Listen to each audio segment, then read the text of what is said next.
Alright, what's up guys? We're back. Symphonic Rain, Symphonic Rage, Symphonic NTR whatever. We are reached quite a crossroads in terms of what's going on with the story. We have this thing called human guilt that's starting to set in.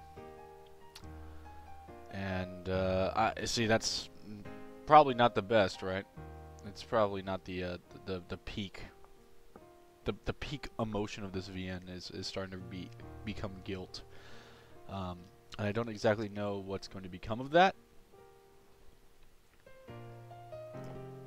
But it's here. And we've definitely got that quite a bit last night. With the letters from Arietta. And the main character all around just feeling actual guilt for the first time. But in a weird way, some sort of twisted desire, if you will, for Foul as well. So, let us continue. When I woke up, it was a time of day that probably couldn't be considered the morning. It's Christmas. I wasn't expecting to wake up to Forney staring over the covers, saying something angrily at me. Weren't you supposed to be somewhere middle of the day today? Morning. Don't morning me. What am I supposed to say? Oh yeah, today's the day of the date. Just be quiet. I guess it wasn't time to be playing around. In an attempt to shake off my sleepiness, I prepared my shower. I did still have about 30 minutes until I was supposed to meet Foul. I didn't have much else besides more Fortelli to prepare, so I had enough time.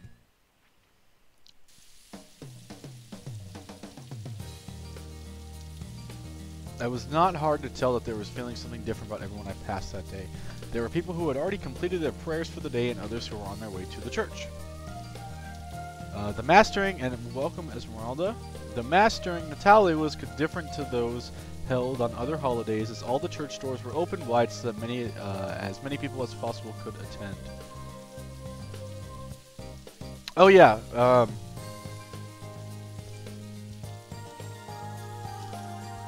I guess I should have a little bit of a recap. I know a few people, since I streamed so late last night, missed what happened. So, I'm going to go ahead and do my best.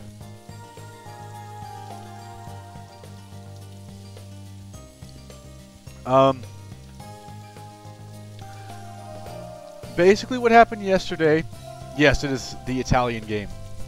Basically what happened yesterday, Justin, I know in particular you missed the stream. Torta tells her sister Arietta about Falsida and says, hey, Chris is going to be choosing a girl that isn't me to go ahead and do his final graduation with because he's been hanging out with her a lot. So Arietta writes a letter to Chris and saying, I've heard the news that you're with someone who's pretty, beautiful, works hard, and better than me. I can't say that I'm a little bit worried, especially since I'm not going to visit you for Christmas because I have a family event to go to or whatever. So Chris is like actually viscerally shaken by this, and he goes over to Falsida's house, right? A reminder that they are still dating. And he goes over to Falsida's house, and he goes, you know what? I have something to complain about. And Falsida says, oh, is it about your girl? Or no, I take that back. She says, is it about Arietta? And Chris goes quiet, and she goes, Torta told me everything. Don't worry, I do not care. I just want to graduate. So Chris is like, cool. I could keep my relationship with both of the girls, no hard feelings. As the night goes on, however, Chris's feelings really get twisted. And he starts saying things such as, I should only be doing this for a professional relationship, but I'm feeling more than that. We should only be... we have a theory about that, Esmeralda. But from reader face value, yes. But it's not really... yes. At face value, yes. So, as the night goes on, he says, like, we should be doing only practicing, but here we are talking about our lives, our romantic interests, blah, blah, blah, blah, blah. And I'm feeling okay with it. He goes, at the worst, it was considered At the best, it was considered fondness. At the worst, it was considered obsession. And that night, she goes, "Hey, I want to go on a date with you tomorrow." Which, by the way, she said this on Christmas Eve. I want to go on a date with you tomorrow, and he accepts. So here we are. I think, Natalia, I don't think I missed anything. I think that was the best summary I could give.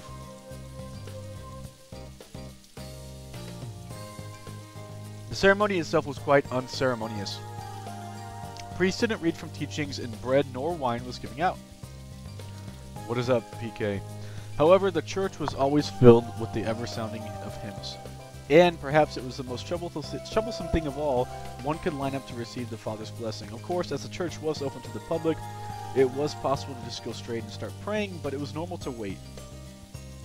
For the past 2 years, Arietta and I had lined up and received blessings. Ah, but she's not here this year.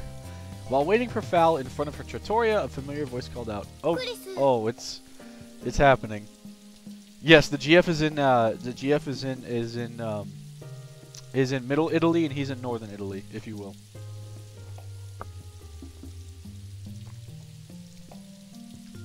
Arietta is the GF's name. This is Arietta's sister, Torta, or Tortinita. The other girl's name is Falsita, who we haven't seen yet. But just know this is Arietta's sister, Tortinita. But they just call her Torta for short. Oh, good morning, Torta. What are you doing hanging around here, and why in uniform? Guys, this isn't good. I'm waiting for someone. For Falsita? Yeah, we're going to recital later, and we have to be formally dressed, which is why I'm in uniform. What about you, Torta? Oh no, she's a cook, so he's waiting for her. I'm on my way to offer prayers. You're going too, right? Yeah, more or less. More or less. I guess I might see you there then, maybe. Well, I know you're not in a rush, but I don't want to hold you up. Saying this, she waved her hand briefly. Torta, I know we don't have any chances to meet, so if I don't see you at church, I'll see you next year. Yeah, see ya. Bye.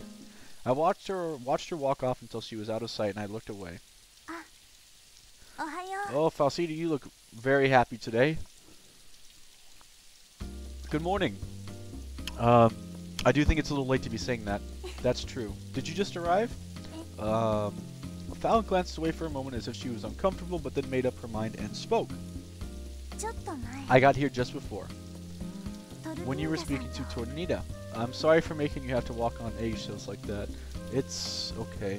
Don't worry, this is between her and I anyways. She might have realized that though, which is probably why you don't need to worry about it.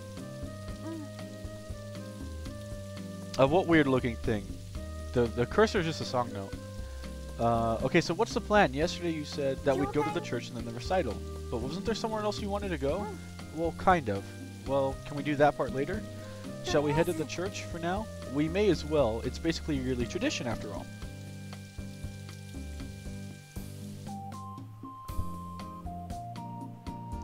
I wonder if everyone who's walking in the same direction as us is now heading to the church. We continued chatting on our way there. Probably, which means we could be in for quite the wait. I was surprised myself at how long it had been since I'd last visited the new district. The streets we walked through and the church we headed to all were built after nobles who moved into the area. Perhaps because of that, it seemed very gaudy compared to the old district I had grown used to, and I kinda couldn't take it. However, thinking that perhaps a girl would have a different opinion, I cast my gaze at Fal, who was walking alongside me. Surprisingly, she didn't even seem particularly interested in her surroundings and kept her eyes forward as she walked. Is something... Dang, Esmeralda pop off. Is something the matter? No, I was just thinking it's been such a long time since I visited the new district. Now that you mention it, it's been a long time for me too. I don't get many chances to come here and I never do my shopping here. Everything around here is super expensive, huh? Exactly. It was just a little further to the church in the new district. In comparison to the number of people going to the church, the number coming back was very small. The people who were deeply devout would enter the church now and remain there until early evening. I was starting to think that we should have come earlier, but it was a bit late for that now. So, I'm not sure if I could be bothered anymore. To tell the truth, I was thinking the same thing. We're in agreement then. We are such good partners. Partners that agree on the worst things. Oh, man. That's true. Well, why don't we just keep going a little more?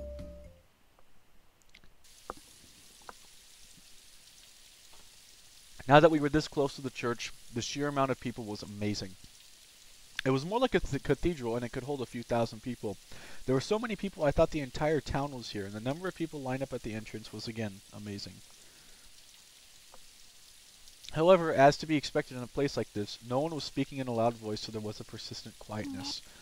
I know what you're thinking. If we end up waiting in line, it might take us an hour. What do you want to do? You've done this every year, right? How was it last year or the year before? I came a little bit earlier than this because of who I was with. Oh. Turning away from the awkward silence that came, I noticed that we had somehow ended up at the back of the line. We could wait in line for a little bit longer. Sure. I suppose we waited over 30 minutes. We were only about at the middle point of the line, and there was no way to tell how much longer it would be. Chris, hid soon by the silence, she spoke in a small voice and without making eye contact. What's up? At this rate, we're not going to make it to the recital, so maybe we should just leave? Just when I thought I'd heard her small voice, I was suddenly being pulled by her hand. We could pray anywhere together, you know. Stumbling out of the line and returning to the place where we started, I looked back and saw that our spot had already been filled. Val, if we spend any more time here, we're not going to make it to the recital. Yeah, I know, but come on. While being dragged, I looked over from my shoulder for a moment and saw Torda standing in line. Distant slightly from the main path, we watched the line grow longer. What about our prayers? Why don't we just offer them here? Without the Father? It'll be okay. The Father of this cathedral is quite renowned, so even if we aren't close by, he'll deliver our prayers.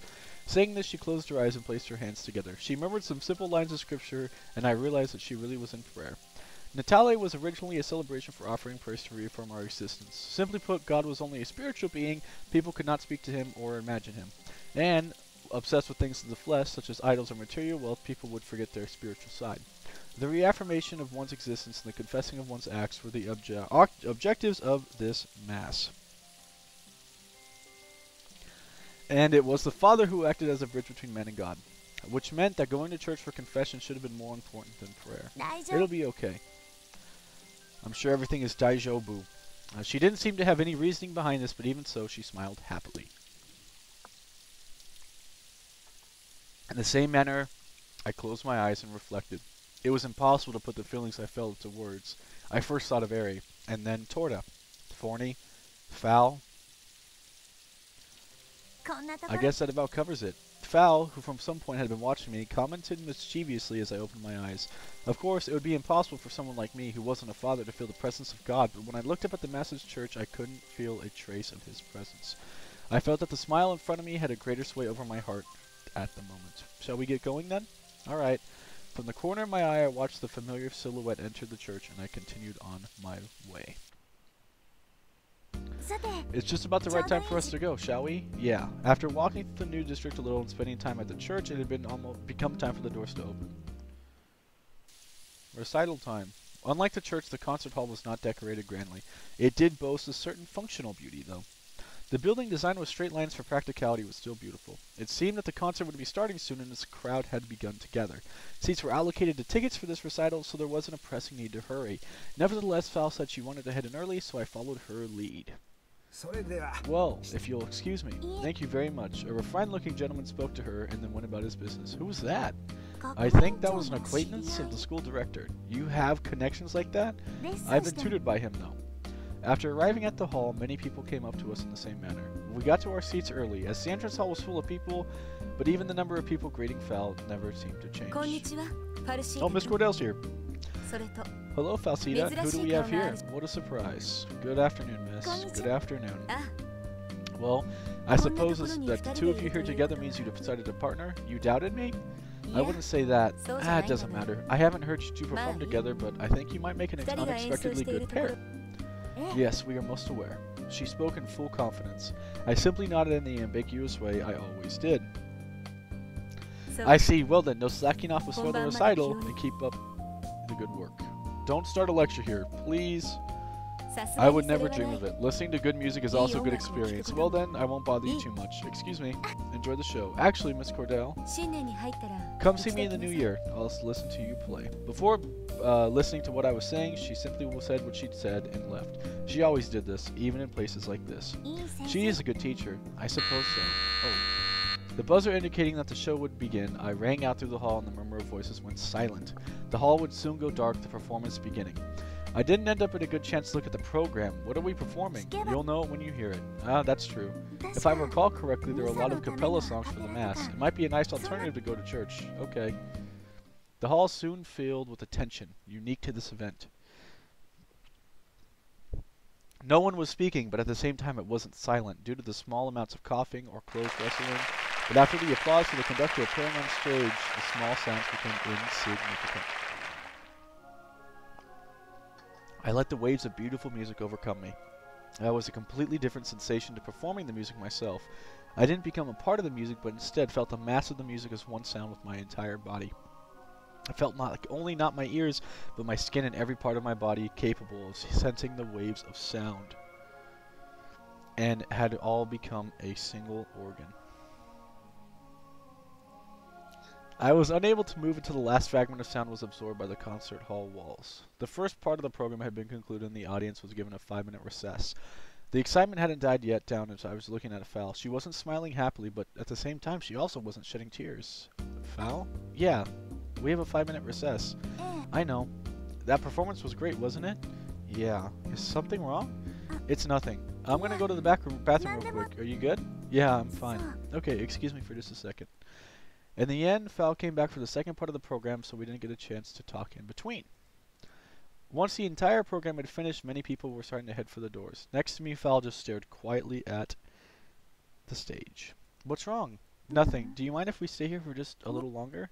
Yeah, we could stay as long as you like. Thanks. She thanked me curtly and went quiet again. As for me, I had no problems with just burying myself in the soft cushioned chair. After experiencing the recital, I was impressed anew at how the Piova Communal School of Music was producing so many talented musicians. I was overwhelmed by a comfortable sense of despondency from once the recital had finished, and once my ears were still sharp, I searched for any remnants of sound.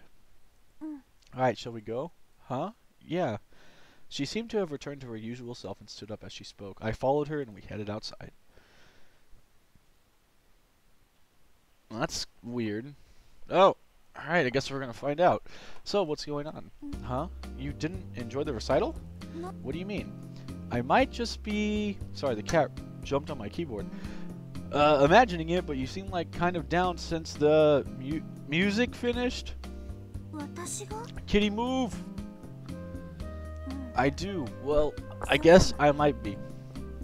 At first, Fowl seemed surprised. He jumped on my keyboard again. But then she nodded as if she were convinced. They were really good, weren't they? Yeah, that's why I was kind of surprised that you seemed unhappy.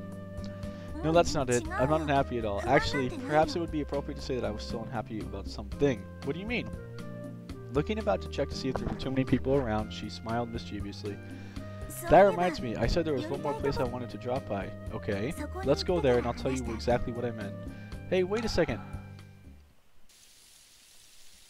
The place that we half ran to reach for some reason was our school campus. Perhaps it was because of Natale, but the practice rooms had still been accessible. We had only passed by a super small number of students that were heading home after finishing up practice. We were walking in the opposite direction towards the school. You want to go to the practice room? But even if that's the case, we don't have an hour to practice. I'll take care of that. Actually, I was planning on letting you do so from the beginning. Well, at least now I could just justify carrying around this Fortelli all day. We stopped in front of the school building and she instructed me to wait there. I'm sure the practice rooms are still open. Just wait. Upon saying this, she went into the first hall. And then a few minutes later, she returned. She called out from behind, stopping me. We're not going that way. So we're going to the first hall? You're up to something, I know it. You are half correct. Let's go. She stopped again in between the two halls. You don't mean... What do you suppose I have right here? The ring of keys that she held in her hand was clearly for opening a very large door. This is the place I wanted to drop by. I'm impressed you got your hands on those keys. Laughing, she continued inside. In about a month from now, we'll be standing on the stage, performing our recital together. Yes, what she had said had been deeply emotive. There had been a number of occasions in which I stood on the stage by myself, but I never actually performed there with someone. I suppose it was safe to say I felt responsibility. Even if I hadn't practiced especially hard, I had managed to put things well off. I liked music and had been blessed with good teachers, and had been more or less pretty evaluated well. But this next performance wasn't only me, and it bore the potential to influence both of our lives. Perhaps I was glorifying it, but I thought that those who were successful in this recital would join renowned orchestras or get preferential treatment if they wanted to become a music teacher in the other countries. Whatever it was that she had aimed to become, I was sure that succeeding here would be its prerequisite. And since it was me who she chose her partner, I had to do my utmost for her. What's wrong? Nothing. I just started to feel a little nervous. I think you're getting a little ahead of yourself. It wasn't that almost comfortable kind of nervousness that one feels before a performance, but the type that grips one's heart. It makes it hard to breathe. To tell the truth, I feel it too. Just as she had said that, she climbed up on the stage and extended her hand. Come on. Yeah. The hall was silent, no signs of life. My hand still gripping Val's trembled ever so faintly. However, her face showed no signs of fear. On the contrary, it displayed defiance, as if she were taking on a great challenge. Do you remember what we were just talking about? What I asked? Yes, of course. You're going to tell me, right? Okay. She eventually let go of my hand and stood in the center, closing her eyes, and she sang. To be honest, I felt frustrated earlier. Twiddling the pendant around her neck with her fingers, she stared into the distance. That pendant seemed special, and she never took it off. Why is that? After hearing a recital at that level of perfection, how do you feel? I thought they were incredible. It reinforced that I love music. Exactly. It reinforced my feelings that I'm not at their level. But you're still... I know, but I want to be professional as soon as possible. What, like after graduating? I want to make a living from singing. If anyone can do it, you know it could be you. I wonder. I mean... Sorry, the way I said that was misleading. I think I can imagine what you were going to say next. I'll rephrase the question. What is it that I'm lacking? The thing you lack? We talked about it before, and at that time you didn't disagree. If it were only me, I could have disregarded it as just my imagination, but you have the same opinion as me, so it can't be something I'm just making up. These words especially rang true for me after hearing what Forney said. You don't know what it is either, though. Sorry. Don't be, but this is why I want to perform the recital with you. So please continue to help me from here on in. Likewise. From here on in, did she mean just the recital, or did she mean beyond that? I smiled evasively and broke eye contact to hide the flush I felt. Now, let's rehearse a little. I had a feeling you were going to say that. I'll set up immediately. Alright, I'll warm up in the meantime. Music time. I finished getting ready and we took our places on the stage as if it was our proper recital. I played the first note and she started humming the tune. Being in the center of the light on stage, we could barely see as far as the seats of the audience. Her eyes met mine and our music began the moment we synchronized the timing. Her voice was clear, and being right next to her, I could hear it well. Our eyes met at each turn in the song and we matched our timing perfectly. Matching the pianissimo of the song, she gently rounded her shoulders, and in response, I had lightened the pressure I'd put into my fingertips. The two of us could do what a duo without a conductor needed to do. I felt a sense of being as one, different to what I felt earlier as a member of the audience. I should have probably just gone back and let that play out, so you guys who missed last night could hear the vocal version of that banger song. You do look like you feel a little bit better now. That's because I do. Had it just been the pressure, she had been aware of a long time that she was lacking something and had undoubtedly been practicing like crazy whatever it was. And now frantically trying to deal with it all on her own. Of course, this was just my own speculation.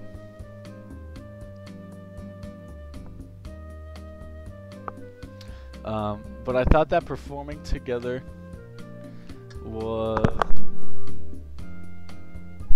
had been marvelous to try and help her find what she was been looking for. There is no need to thank me, but if you really feel like you have to, just thank me after we do a good job on the recital. There wasn't even the slightest of need for her to thank me. I had to thank her. There was something I had felt back when I liked music even more than I did now. It wasn't just because it had been fun, but also because I wanted to be better. It was a purest kind that only a child could feel. Thanks to Val, I could remember that feeling. I guess it's about time. Upon looking at the clock on the wall, I saw it was well past 8. This might be a problem, but since you're here, we'll be okay. Sorry, we might get in trouble. Huh? I told them we'd be gone before 8. You told that to one of the teachers? The security guard. It's supposed to be Natale. In that case, we'd better hurry. Sorry, you might get in trouble too. Oh well, the less the blame will be end up on you if I'm there, so it's all good. I'm glad we didn't get in trouble. With you around, the school seems to be like a different place. Why is that? It was a long time ago, but I got in trouble with the security guard once. I think it was with Asano and I went to go get ready to get something and we left at school. We got caught and the guard went off. Shouldn't you have just explained?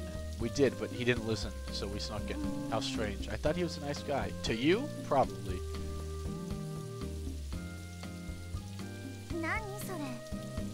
What is that supposed to mean? It's a compliment.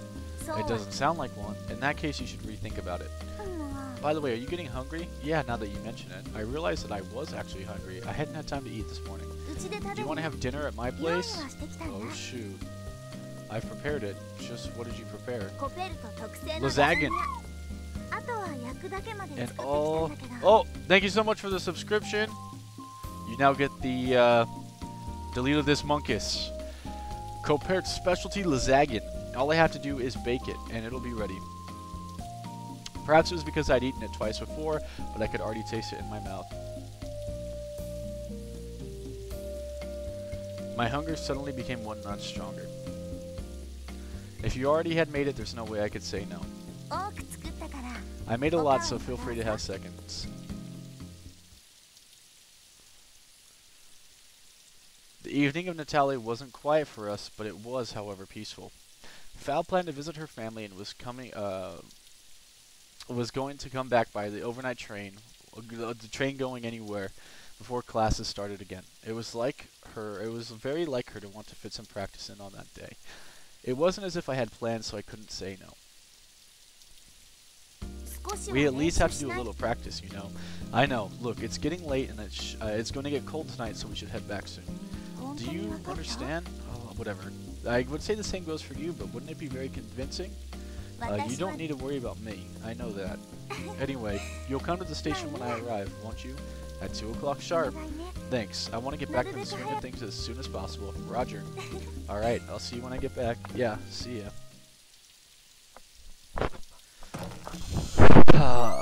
What day did Christmas fall? Oh, Italiano. I do not know what that... Oh, shoot. Hello, Arietta. I hope you're doing well. Dear Chris, I wonder, is it still raining there as you read this letter? The weather here is lovely, as usual. Can you turn the light off? Thank you. It's Natalie today, and I wonder, did you go to church and pray? Up until last year, we've always spent, I'll just say Christmas, together, so I'm a bit worried. I know you're not a morning person. You must have gone in the afternoon. That's about when I went to pray too. I hope our thoughts were together as one. This is my last letter for the year. In any case, next year's letter will be here there very soon. Recently, I've thought about the last time that I saw you. I hope that nothing changed, even if we can't meet this year. I wonder if you've learned and become a better musician after school. I also want to hear you play the fortelli. I want to hear it so much that it makes me cry. Speaking of which, I guess you picked someone other than my sister to be your graduation recital partner. It was a little unexpected, but I trust your decision. I'm so far away, and who can say what things may change by the time this letter even gets to you. But I know one thing for sure. Do what you think is right, no matter what. I am my own person, as are you. As long as you choose your path carefully, there's nothing that I will not accept. And so, if you're ever at loss,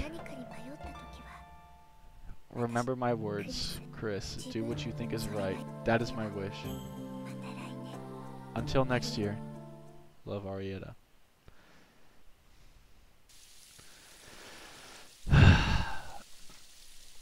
Monday, the day after Christmas. In the stillness of the morning, my eyes opened by themselves. There was absolutely quiet in the room, absolute quiet, and the cold air caressed my face. I had something I must do immediately after getting up. I had to write a response to her letter. If I was able to send it out this morning, it would still reach her on the same day it always did. That way I wouldn't make her feel unnecessarily, and she would be at ease. But I couldn't help but be aware by the fact I was thinking about this, the seeds of betrayal that were coming to fruit. I was already making her worry. It weighed on me. This was nothing less than evidence that I was thinking of, and I'm beginning to betray her.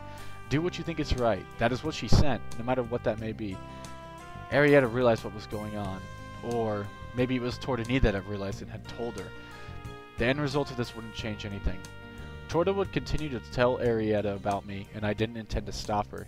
Something that couldn't just be expressed in my letters alone. Even if it were the truth, or even if it was just Tortonita imagining things, it was all Arietta had about me.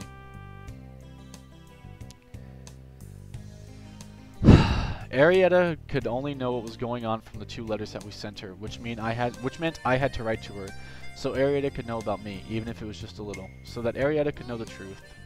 Ugh. Isn't it a little early for that kind of face? Morning. You haven't answered my question. I haven't looked in the mirror, so I don't know. She descended gently next to my pillow and stared at me with a fed-up look on her face. What about your letter? Oh, I should know who this is. This is a fairy that inhibited his piano, I mean Fortelli, and so she just kind of appears. He's the only one who could see her, though. You haven't written your letter back to her. I'll do it soon. And after that, I haven't thought about it. It's just a day off. I'm going to relax today. You're such a meanie. How was that mean? You didn't let me sing last night. You came home late and then went to sleep saying you were tired. I stayed up late waiting. I'm sorry. Come on, isn't there something else you should say instead of apologizing? And what would that be? Are you still half asleep? Maybe. I have no idea what you're getting at. That's not going to make me understand any quicker. I want to sing. Oh, that's it. Hey, it might not mean much to you, but sorry, what I meant was I don't mind if it's all that it is. Really? What are you being so suspicious about? I always sing on Sunday nights, and then suddenly last night I couldn't, so don't worry about it. For no apparent reason, I thought of Arietta.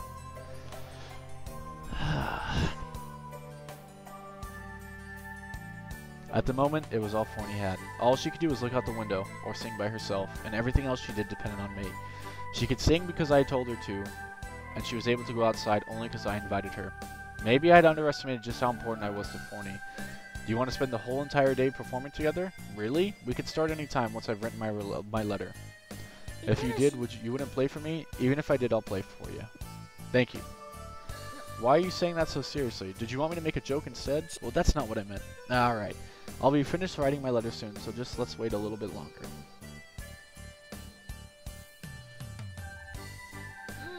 Alright, it's been a while. Was that sarcasm? It's only one letter later. It's one day later than usual. That was sarcasm. Okay, you ready to practice? Ready. Come on, let me play. No. This song. The banger.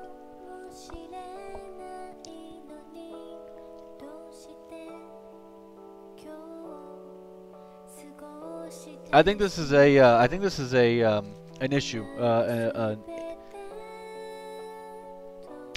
is an issue with the text. I'm gonna make a save all the same. It says I'd been playing nothing but Lisa's song recently. And obviously that's supposed to be Falsita's song.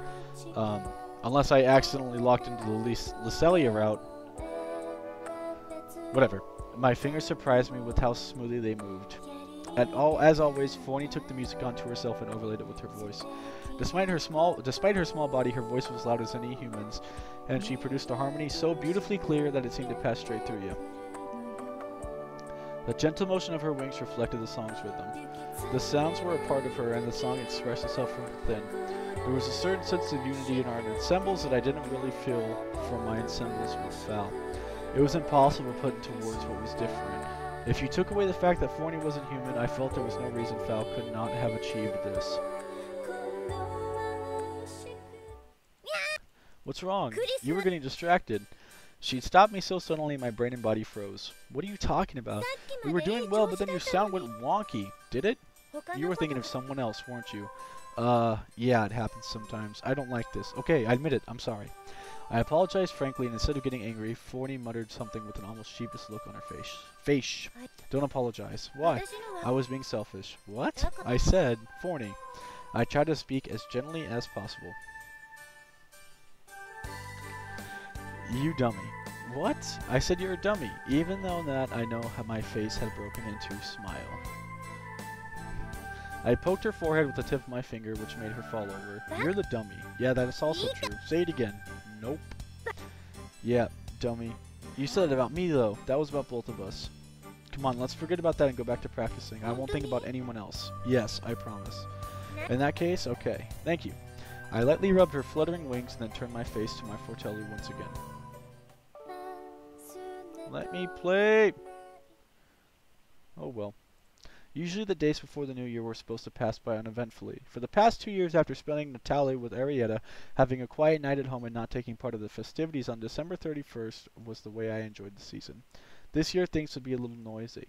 With the song of a tiny fairy who I might have to part ways with in a few months. With the sounds of my beloved Fortelli played however I wanted. And of course, with the songs for my graduation that I had Forney learn so I could practice. I felt like it had been a while since I'd last been able to spend time with this, like this, without thinking about anything. Being in a place completely cut off from everywhere, with a fairy that no one knows, just playing a music that I loved. Time passed pleasantly. Time skip? January 1st. Very much a time skip. Without any fanfare, the new year had already begun when I awoke. I had no errands to run, so I was about to go back to sleep when I saw Forney standing on the other side of my pillow. Morning, morning. And what day is it today? New Year's. Good night. That's right. Today's the start of... I'm still sleepy. I peeked at the clock before my eyes closed, and I found it wasn't even noon. I could have gotten up, but I didn't have a reason to go back to sleep. You'll be sorry? I'm scared. Keep your eyes open. Weren't you taught to look at a person when they're speaking to you? Technically, Forney wasn't a person, but it would have been unfair to tease her like that. You're absolutely right. Good boy. But I don't need to go out today. Not at all. There were probably plenty of people being rowdy yesterday, and I guess there'll still be some today. Shopping? I did it all last year, remember? So you're free? I want to spend today in pure peace and quiet. Do you want to sing? You've been singing every day. Let's have today off. That's not what you promised. Something to say about a promise from last year? I'm kidding, but I really am sleepy, so why don't we start in the evening? I'll get my letter from Arietta and we'll go after that. But that's just like every other day. There's nothing wrong with it if it's the usual way. It's Sunday today. It doesn't matter if it's a new year or not. In the evening then? Sure. Definitely? Definitely. Meaning, yeah. You're supposed to deny it. If I denied it, you'd try to use that against me to play. Oh, that's one way to... You haven't thought about that, huh? Anyways, that's how it is. Let's just wait until the evening. Okay, that's okay. Thanks. Now, good night. I closed my eyes for a little while, but I kept hearing the sound of Forney moving her legs restlessly to my pillow. Just as I was about to doze off, she started singing a beautiful melody. It was a song I had maybe heard before. A song of nostalgia. Something I'd for sure heard before, but at the same time, maybe not. Somewhere between dreams and reality, I drifted along the gentle waves, and I was fast asleep. Whoa. Interesting CG there. Forney? Right before I opened my eyes, I called out to Forney thinking she'd be in the same place, and after a while I got the response. Yeah, just a second. She glided across a short distance from my desk to the bed and led her gently. Morning? What are you talking about? The morning is gone. This guy slept till 5 p.m. Don't be angry. Let's go get my letter. You're trying to change the subject. Of course I am.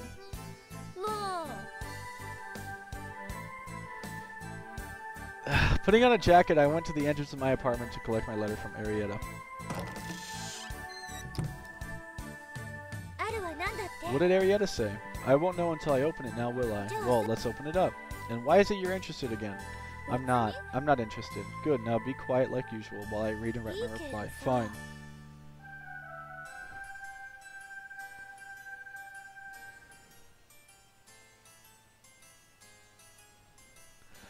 You know that letters aren't supposed to be shown to people they're not intended for, right?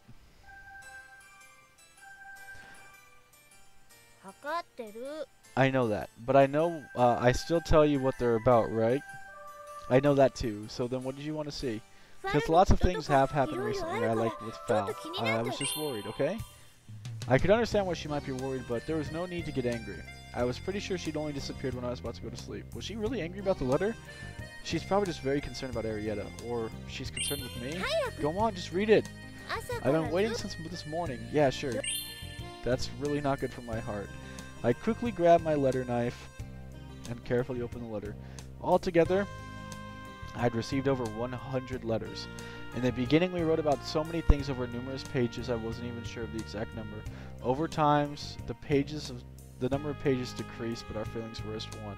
As if speaking with someone I could only speak to once a week, our exchange of words continued naturally. It was almost as if we were conversing face to face. I could sense Arietta's presence. Okay, here we go. Dear Chris, I wonder, is it raining there now as you read this? The weather here is lovely as usual. I imagine the new year will have come by the time this letter reaches you. Now there's just 2 more months, and then your long life in Piova will be over. I may have written this before, but it makes me feel scared. I have no right to tell you what I want or what I want you to do. I'm simply waiting for your return. But I am a little afraid that you will no longer be the person that I used to know.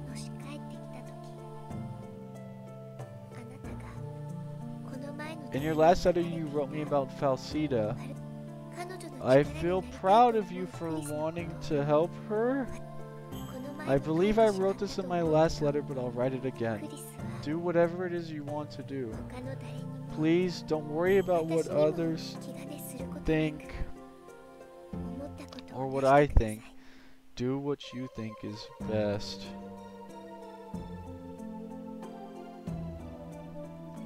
It's almost time for your graduation recital, so please stay in good health. Please put on a wonderful performance.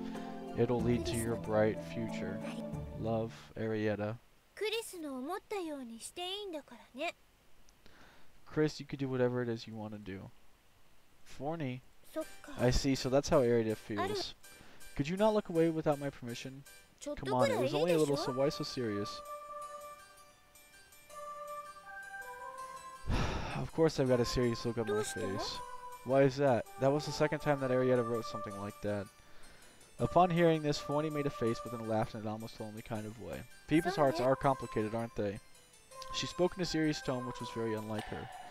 Her words could have been taken as a joke, but her face and voice would have betrayed such the idea. It sounds like it means something else when you say it, Forney. I guess it might, yeah. And what are you going to write in reply? I guess the only thing I can write for the time being is, I understand what she's saying. What are you going to do? At the moment, I just want to focus on the recital. It's too late for me to go and change partners. I see. If that's the case, there's nothing wrong with that. Yeah. Her smile wasn't comforting. I felt like there was something cold about Forney's smile.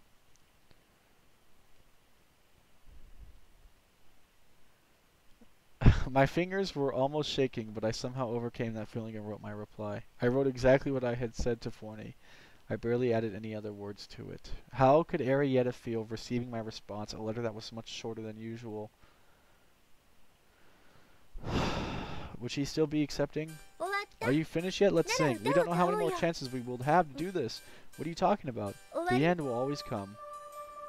That's why I want to enjoy our songs while I still can. What are you going to do after all of this?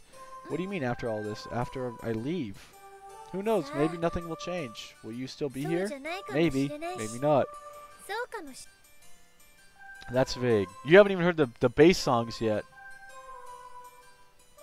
Forney laughed again and then she spoke in a song-like voice. Well, the time comes. You'll see.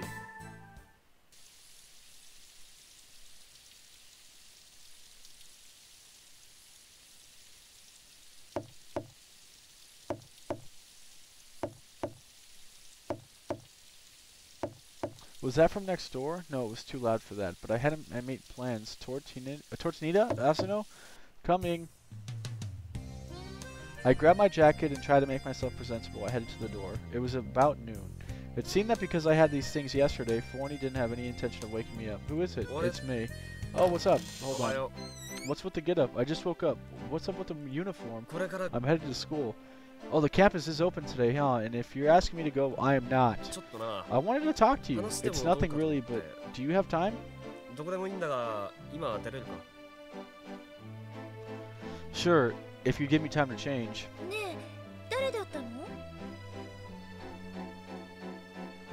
Hey, who is it?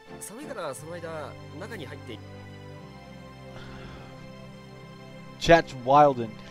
Asano, do you mind looking the other way? I'm gonna change. I don't swing that way, but who cares if I see anything? Since you don't care, you don't look.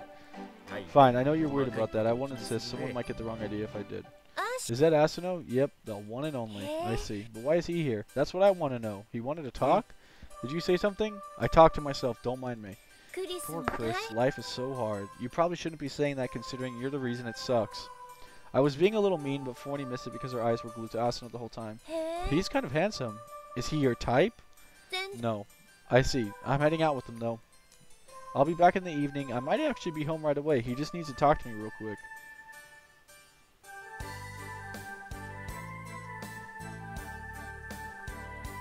I quickly put on my pants and the jacket from before. You ready? Yeah, I'm ready. Okay, I'm heading out. See you later.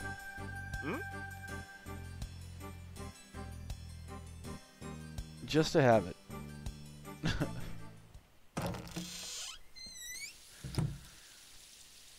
Despite the fact we'd gone out, he didn't seem to make an effort to talk about anything, so I just took the first step. Are we going somewhere? Yep. Not necessarily. That works too. I walked slowly a short distance behind him. No. So I heard you decided who your partner's gonna be. He didn't look back as he spoke. Yeah, Falsita, you met her the other day. I did. Which reminds me, I didn't actually tell you firsthand, huh?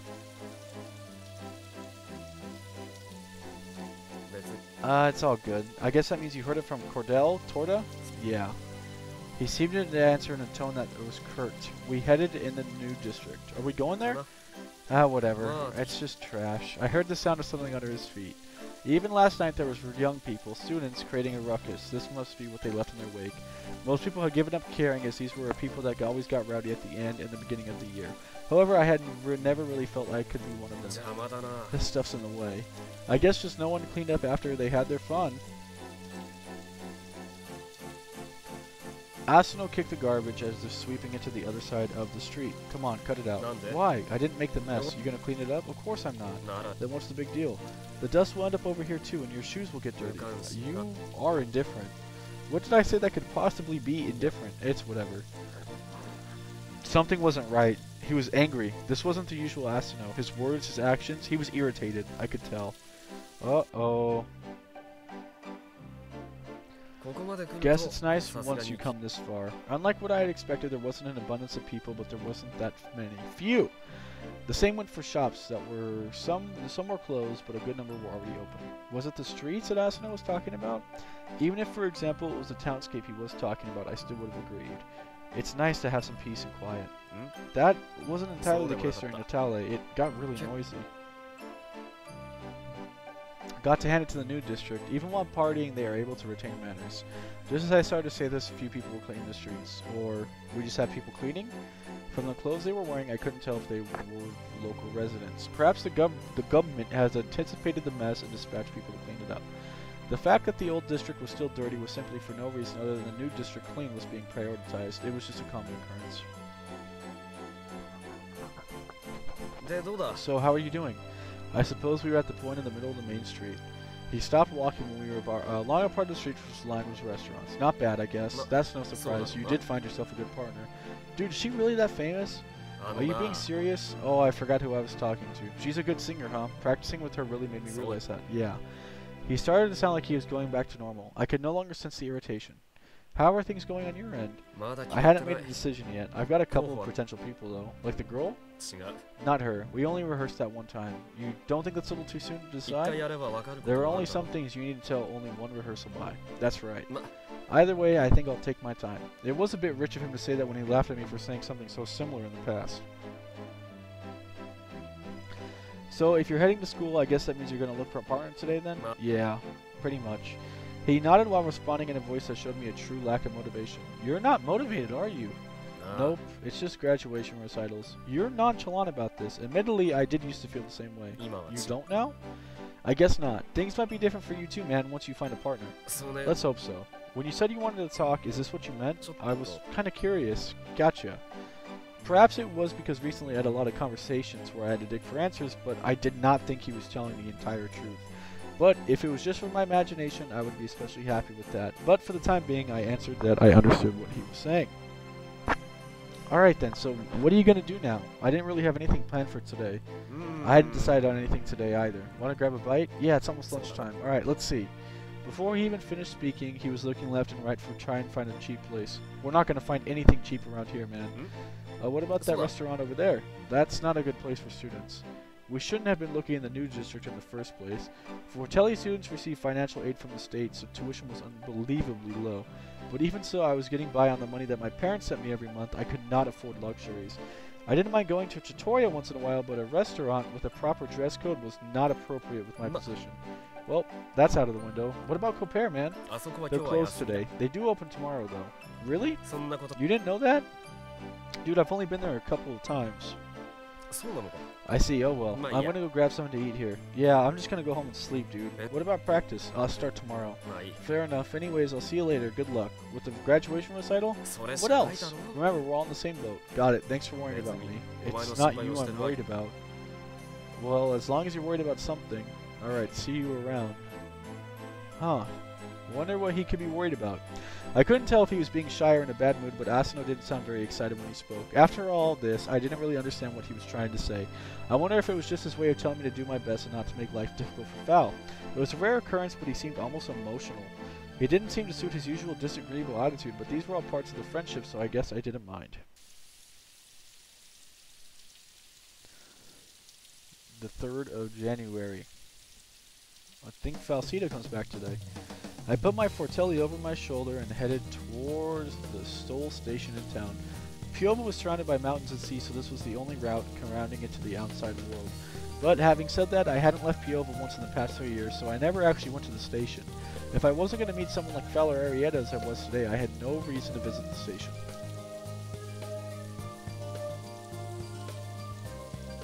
Upon arriving, I noticed that it was quite lively around the station. I could see many people like me waiting near the front of the station for someone to arrive. Just after a train arrived, people returning from somewhere came out of the station joyous of being reunited with those waiting. I was one of those people waiting. Not much longer. It was as if I was looking for someone special, as I couldn't help but look at the time. My heart raced as if the person I was going to meet would be Arietta. Ugh. Forcing those feelings down, I took a few deep breaths and calmed myself, and then I conveniently remembered a specific part. No matter what that may be, I was fully aware of how ridiculous it was to use that as an excuse. Do what you think is right, but I couldn't help but recall Arietta's words. Sorry to keep you waiting. The train was running late. Oh no, it's cool. What's wrong? I was just thinking about something. That habit of yours? Yeah, pretty much. After this quick exchange, I had the feeling that Val was a bit tired. A long journey in a sleeping carriage must have been tough for a girl. She carried 2 heavy bags filled with things she needed for her trip home. I got it. I can carry something for you. Are you sure? Don't mention it. So, should we get going? Taking the bag from one of her hands, I slung it onto my shoulder and realized that it was heavy. The bag I carried about to be the bigger of the two, so I assumed the one she had was lighter, but... Are you tired? What makes you ask that? You look rather tired. The sleeping carriage isn't exactly to get a good rest in, huh? I guess so, but I did get some sleep. We could skip practice if you want to sleep. You just want to take it easy. That's not what I mean. It doesn't take much more than a glance to tell that you're tired, Falsita. Oh, well thank you for your concern about me. I don't mind, so what do you want to do? In that case, almost as if she was discussing it with her own body, her face was slightly stern and sank deep into thought. And then a few moments later, she looked professed as she spoke. The answer. Let's practice. Okay, I had a feeling you were going to say that. You have your Fortelli? Right here. I pointed towards the Fortelli that lay at my feet. Good. Well, let's go off to school or somewhere else. I do not want to go to school on my day off. But if we go to your place, doesn't that defeat the purpose of bringing your Fortelli? We can go over to my place. I'm pretty sure it was Val who told me to bring the Fortelli. And she probably had anticipated that I didn't want to go to school. These were the revelations that suddenly came to mind. I guess you're right. Alright, let's get going to my place. She started walking with a smile on her face. Excuse me. Following Val into her place after saying this, I found that there were 2 towels folded waiting for us at the entryway. Feel free to use them. I'm prepared, wasn't I? You were planning for me to come here all along? Not exactly. I'm just glad they didn't go unused. While I was wiping my hair and clothes with a scented towel, she had gone into her place and given a rather familiar score. Did you take that home with you? I folded up the towel I had used and placed it on the table. Just so I wouldn't forget the feel of it, but actually I've memorized the whole thing. I don't even need to look at it to remember it. I think it's just because it's something I've looked at so many times. I feel at peace when I have it with me.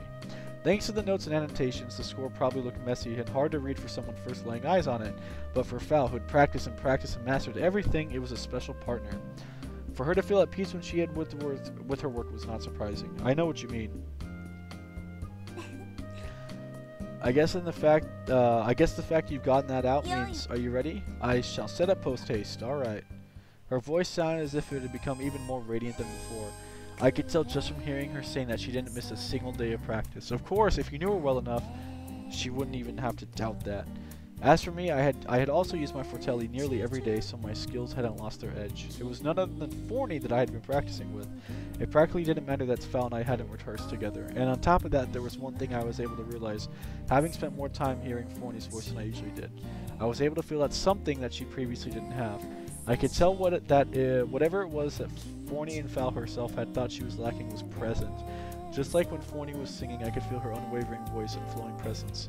I wonder what happened during the time we had been apart. Or was it simply something that fixed itself naturally? I unconsciously began to play the Fortelli as I thought about it.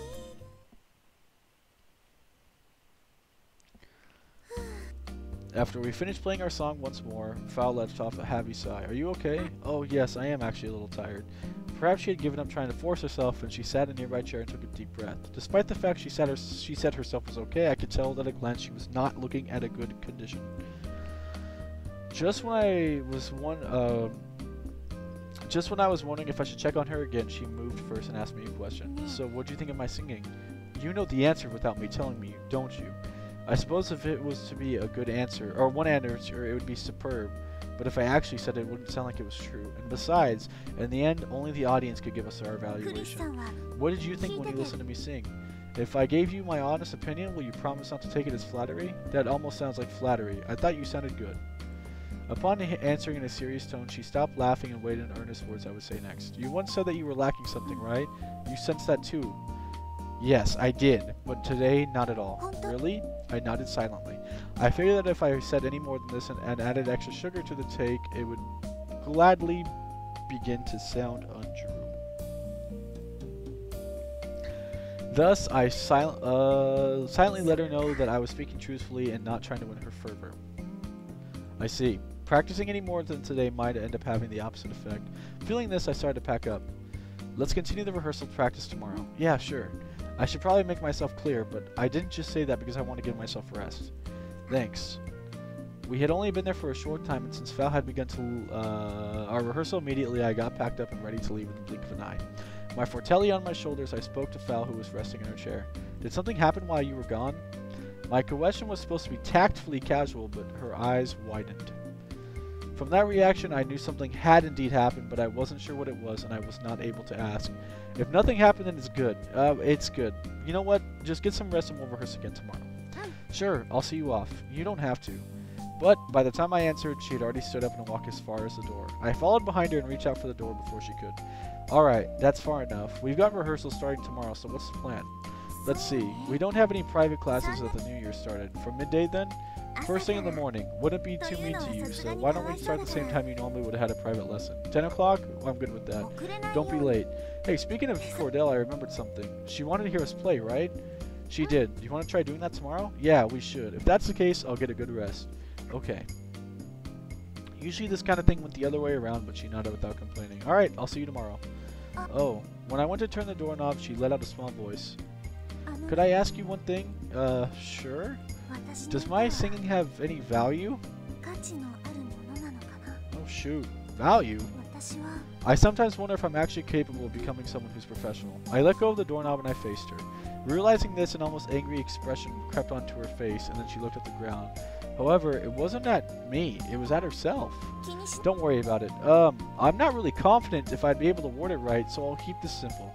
It does, and you are. You have talent and you've earned it. As I finished up, I smiled, who was standing silently. See you tomorrow. Her response was slow, but she did it with a faint smile. See you tomorrow.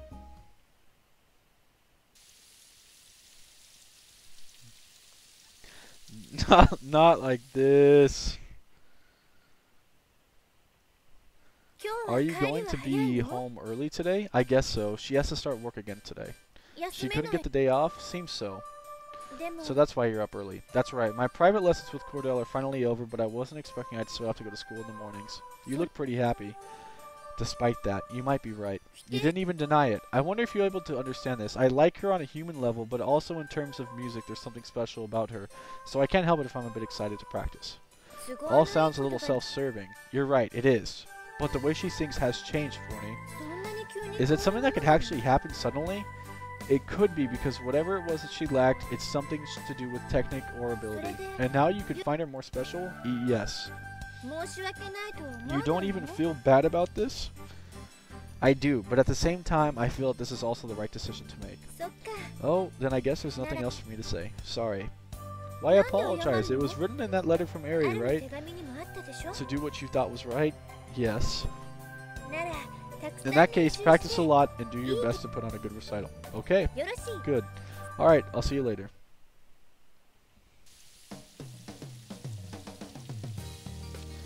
There are times when I can't understand why this relationship between Forney and I works. The moment we met, it feels like we were the owner and the pet.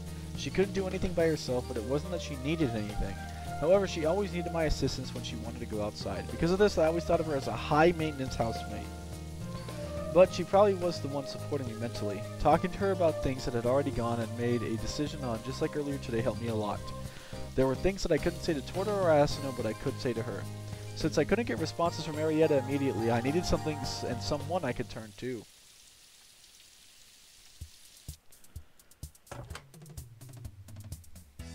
After navigating the room's surprisingly crowded hallway and then entering the room, I saw that Falsita was sitting down and she had already gotten ready. Morning. Yes, good morning. Let's get straight down to business. That really is getting straight down to it. She's gonna check our rehearsals after lunch, Miss Cordell. What are we gonna do until then? We're gonna practice, and I want to warm up too. I'm just too scared to suddenly go and rehearse in front of her. You saying that makes me now feel nervous. It would be good practice for our recital. Okay. Alright then, open up to the first page. I felt relieved about how Fal seemed to be free of the fatigue she felt yesterday. Of course, I was worried about her physical state, but I also was concerned about the words she said. However, it seemed like she was back to being her usual self. We haven't performed in like ages. We ate the packed lunches that Fal made and then went to the classroom in which Cordell was waiting for us.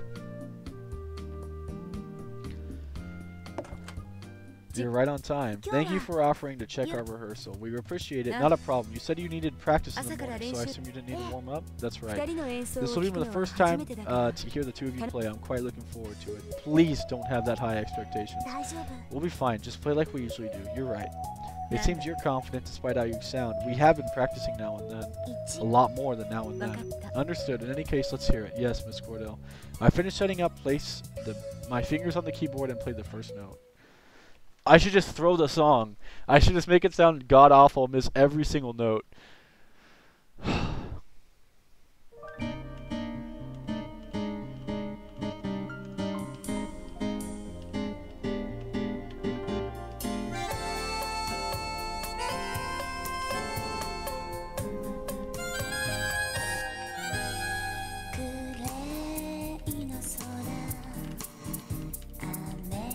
I kind of want to throw it, you guys. I think it'd be kind of funny.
Alright.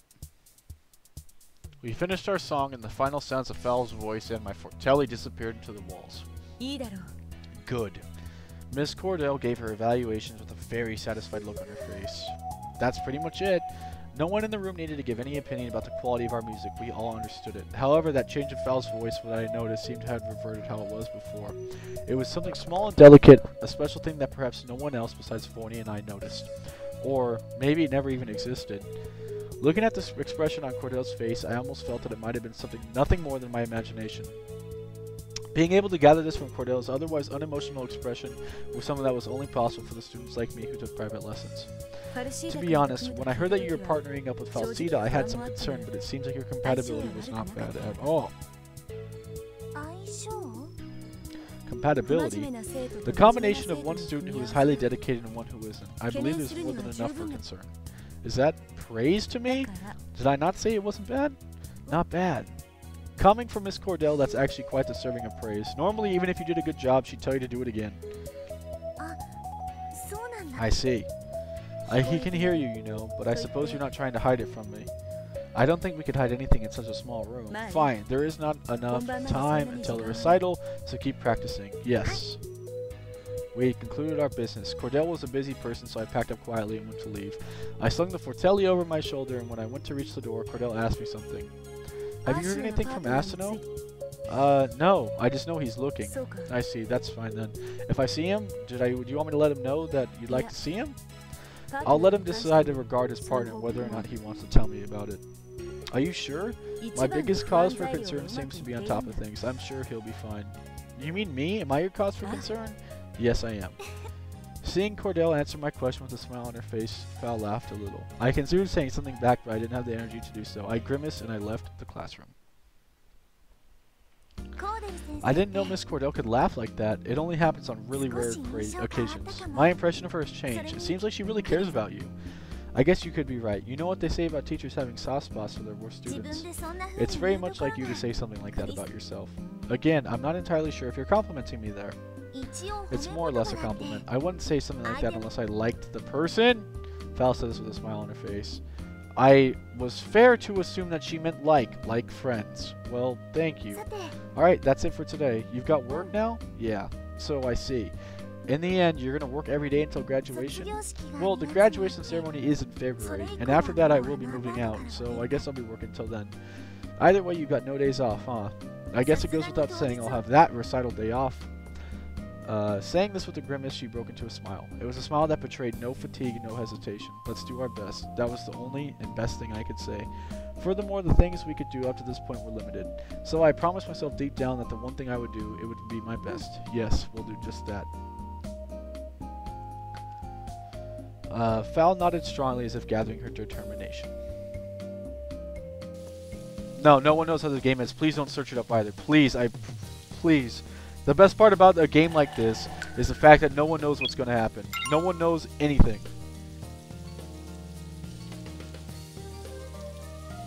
Night soon came and I was in the mood to eat out, and this was the first place I came to mind. And on top of that, it was almost about time for Fal to finish her shift. We hadn't made any plans to meet, but thinking that just maybe it would be possible, I entered the tutorial. I was guided to a two-person table, and some moments later, a familiar-looking server came by. Are you ready to order? Yeah. I ordered the first thing on the menu that stood out. I considered asking about Fal while I was at it, but I decided not to. After that, I ate my meal while being somewhat preoccupied with the kitchen, but in the end, I never got to see Fal. However, the meal was delicious, so I had nothing to be unhappy about.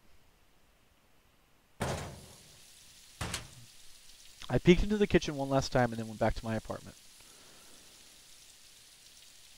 She wasn't there?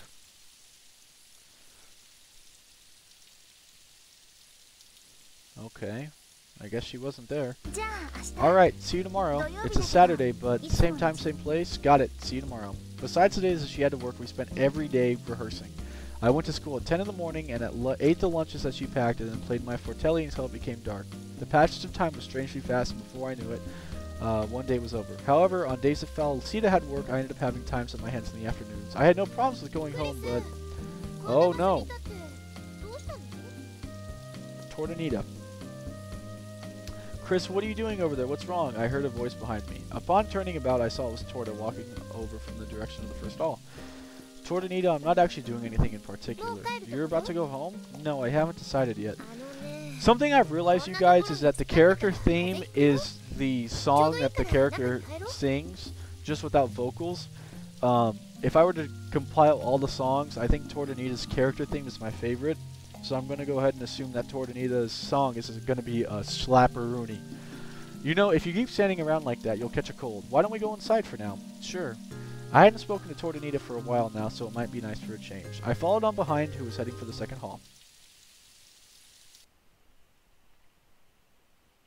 I was thinking that she would perhaps go into one of the practice rooms, but she went into the cafeteria without hesitation. Don't you usually have practice today? I was thinking of calling it a day. I just had one of my teachers watch me sing. I'm just kind of tired. So you were coming back from that, huh? Are you hungry by chance? Nah, I've already eaten today. I don't think I saw you here in the cafeteria. You ate somewhere else in the practice room. I told Torta about everything that happened and had been going on recently, as it was also a good opportunity to tell her about Falsita. Tortonita suggested that we get something to drink, ordering a hot chocolate at the counter and then sipping it happily upon returning. And what was that about a practice room? It's what it sounds like. I told Tortonita about how we'd been eating sandwiches and packed lunches that Falsita made for us. It wasn't really something that I should be saying out aloud, but it wasn't something I needed to keep from Tortonita either. You know you're not supposed to be eating in there. No, we definitely are not. You'd be in serious trouble if you got caught. Well, that's the thing. Teachers don't say anything. They've seen us before. It's happened a couple of times, but they just exchange a few words. Are you serious? Falsita said that she got an unofficial okay when she asked them to allow her, saying that she doesn't want to waste any time. She's that kind of person? Seems that way. I have to say my impression of her has changed a bit, though. Saying that, I realize that it's only been a month and a half so far. The time we spent practicing together and eating together had increased, and it felt normal to distance myself from Tortonita. That excuse is now a thing of the past, so you two are getting along rather well. Well, we are partners after all. Do you remember what you said to me before? I said something? It doesn't matter. She laughed almost as if she was sighing and then continued to enjoy her chocolate. Are you going to practice after this? Falsita has to work. I'm done for the day. She still has her job? Apparently, and up until she graduates. Okay. Even if she asked me while Falsita is still working, I myself didn't know the answer. However, Tortonita didn't ask any more questions. So, how is everything else? Oh, not bad. If you put it that way, you're definitely confident. Miss Cordell said something along the same lines, but do I always seem so pessimistic about life? No, that's not what I meant, but I just can't imagine you brimming with confidence at the same time. That's true. I can't even imagine that. It's more characteristic for you to say, kind of, somewhat, something like that.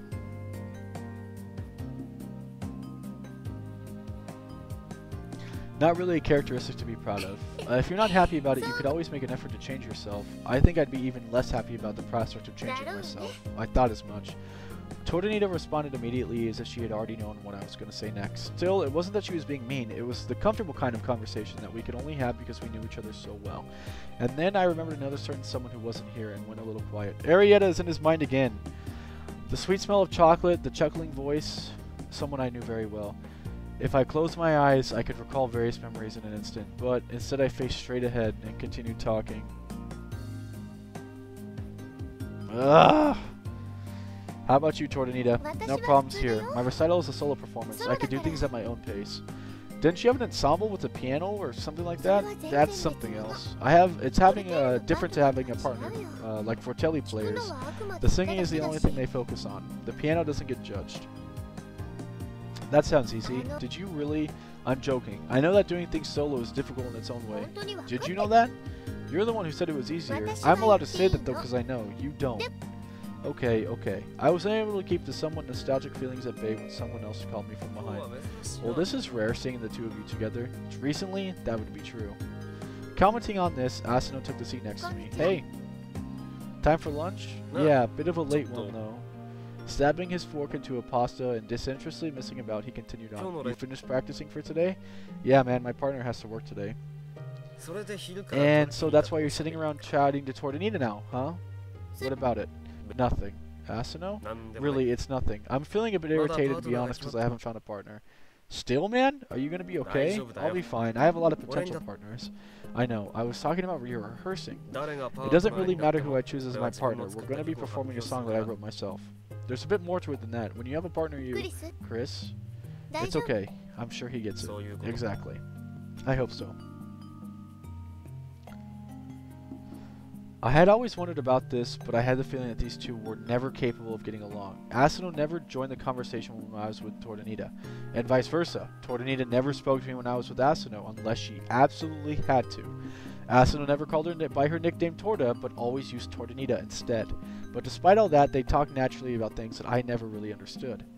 Well, I'm going to go back to practice. Huh? It seems you're working hard. Makes me feel like I should practice a little more too. Try not to overdo it. I'll follow your example, don't worry. Sure. See ya. Torda said a brief goodbye and then walked off in the direction on the practice rooms. On the other hand, he continued to nonchalantly eat his pasta. Do you have rehearsals again after this? Yeah, with one of my potentials. You do have your act together.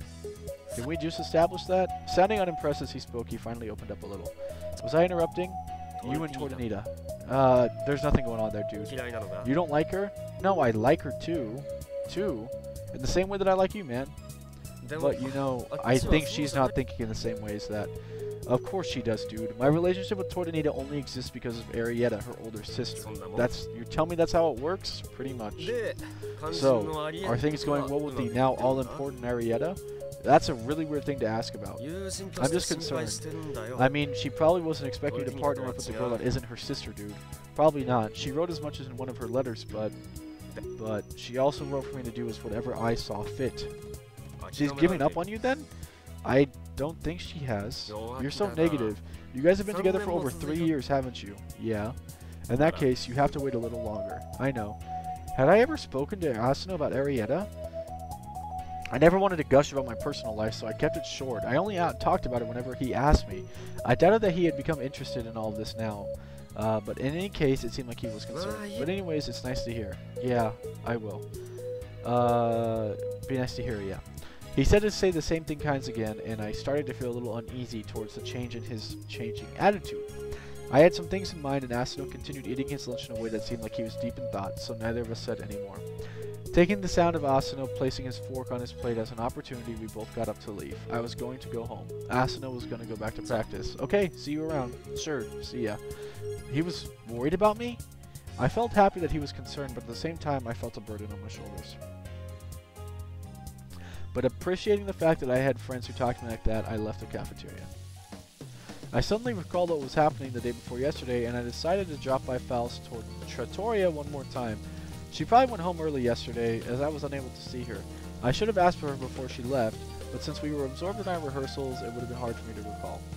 I went to the trattoria at the same time as the day before, but when I tried to open the door, someone opened it from the inside. I tried to make way, thinking it was a customer leaving the trattoria, but before I could, she left out an exclamation. Chris, what's up, Fal? What's going on? You're here for dinner? It was kind of impulsive, but I wanted to grab something to eat. Did you finish your shift? Oh, I just did. You want to join me for dinner? I have to meet someone. Oh, don't worry about it then. I'm sorry, but if I had known earlier, I would have been able to eat with you. Nah, don't worry about it. I'm just coming by now. In that case, let me know in advance this time. We'll have dinner together. Sure. So you're free from this time of day, right? Yeah, this works for me. Why do you ask? I came by and had dinner the day before yesterday, but I didn't get to see you. I ended up working late that day. They're still working hard as always, huh? But I had my shift short, so it's nothing I could really do. Were you supposed to be meeting someone right now? Watching Fal peek at the end of the street a number of times during our conversation reminded me of what she said. Oh yeah, I need to rush. I'll see you tomorrow. See you then. Wait, that's the second time we've done this today. Is it? Anyways, I'll see you tomorrow. She must have really been in a rush, as she ran as soon as she left. Watching her leave, I lost my interest in eating at Copera and just walked home instead. The 8th of January.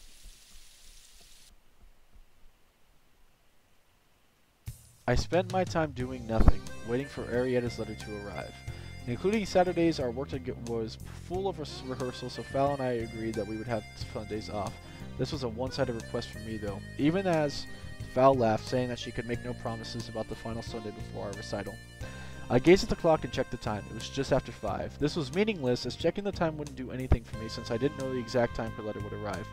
But I couldn't help it, and for some reason I couldn't sit calmly. You're checking the time again. That's right. You're thinking about Arietta's letter, aren't you?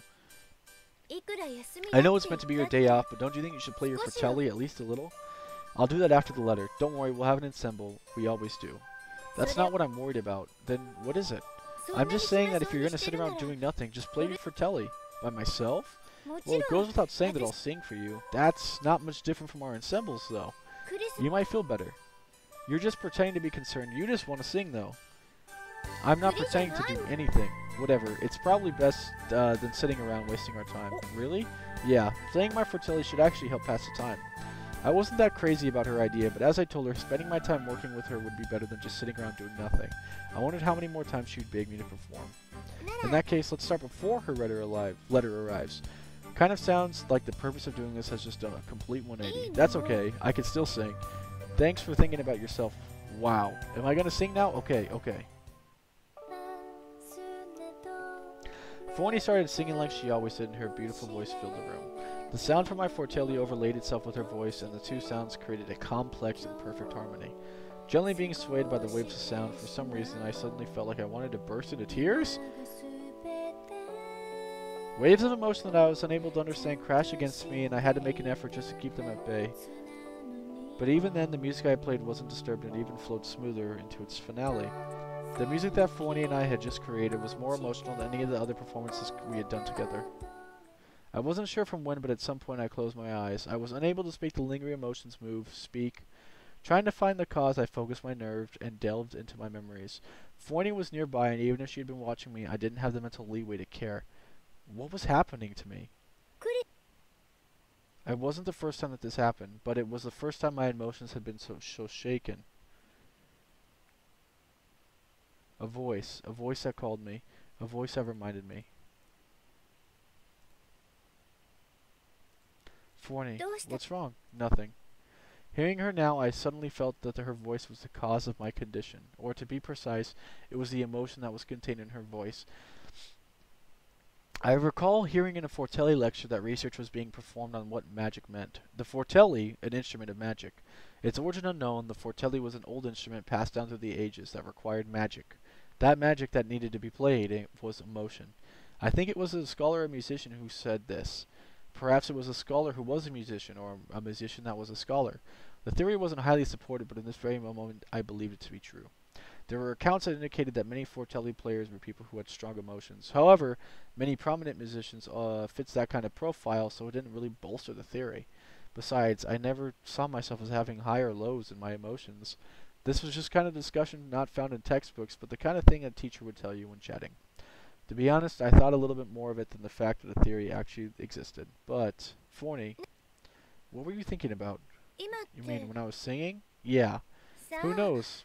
The same thing as usual? The way that Forney played dumb did not hide the truth. Something was different today. Maybe. Her shoulders slumped in a tiny admission of my observation. If I were to put the emotions I imagined from her song into words, it was parting. Was it sadness that she infused into her song? Forney was in front of me, but she wasn't crying. She wasn't even showing sadness. But after finishing everything of the music we had just created, I knew I was not wrong. Even though I now knew, it didn't change the fact I had no words. Don't you think the letter would have arrived by now? Yeah. I had little choice but to follow her implications, so I went out to the entrance to collect the letter. Upon returning with the letter, Forney was nowhere to be seen, and I was greeted by my empty room. I considered calling her name, but I just had to read Arietta's letter first. I felt it. In the end, I said nothing and opened up the envelope, and it took me a few seconds longer to take out the letter. Dear Chris, is it still raining there as always? The weather here is not especially good, but it's not bad. In less than 2 weeks, it's time for your graduation. The only words I could say right now have little meaning and they're predictable, but just do your best. I will be thinking of you and cheering you on from here. I have too many things to tell you, so it has become a little long, but I would be happy if you read my letter all the way to the end. First, about Falsida. Oh, good lord. I understand your desire to try to help her. I can almost imagine you practicing your heart out, even though I have hardly ever seen you doing so. The only thing I can remember now is your face, your gentle face. You always had that same look, truly gentle. When you were troubled, you would make that face and said it was nothing. You even made the same face when you played music, when you played the fortelli with ease. When the three of us were going to music school together, I wasn't able to keep up, even though I tried so hard. So instead, I just gazed from your face from the side as you played the fortelli. I'm sorry, I guess I've gotten sidetracked. I wanted to write my honest feelings, but I just cannot find the right words. I still have a lot of things I need to write. Perhaps Arietta needed to get the right from her mind, so she started writing on a new page. Whoa, a 2-page letter? In my letters, I wrote many times for you to do what you think is right, and your reply was always short. You understood, but Even if my tactics were a little underhanded, even then, I suppose I wanted you to reply saying that you wouldn't help her.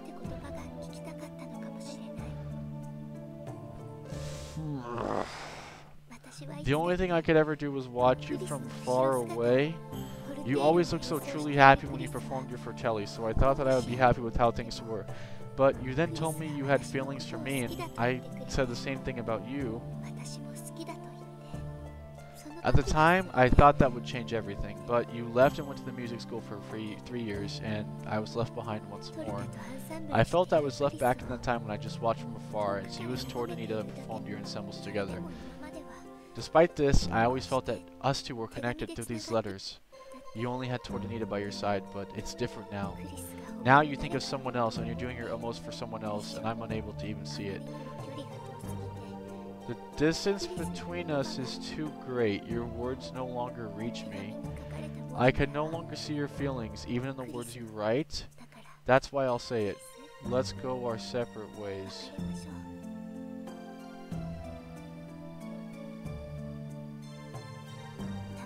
I'm sorry, I tested you. But that was the only thing I could do. I know that I'm being selfish, but even so, it was the only thing I could do. There is still something else I need to write. Do not come to see me. It will only hurt to look at you. You're probably thinking, if we meet and talk it over, we'll be okay. Something like that, I suppose. I know that right now those feelings would be true, but you will come to know Falsita more closely.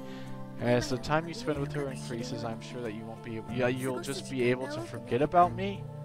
Actually, I'm sure you'll forget about me. I wrote this letter because that is what I want you to do. I wrote this letter because that is what I truly wish from the bottom of my heart. It's okay if you don't understand. This is something that only I can understand. Even if I repeat myself, I'm sure you won't be satisfied. Also, no longer write to me. But I have the feeling that you're still going to respond anyways. So if you do, I will keep your letter, but I'll never read it. I'm not emotionally ready to just tear it up and throw it away. Someday when I really am, I'll read it. But that someday will be after a lot of time has passed, when I know I will no longer cry. Even then, when that day comes, I'll end up crying. Oh, this is hard to read. Chris, this will be the last ever letter I write to you.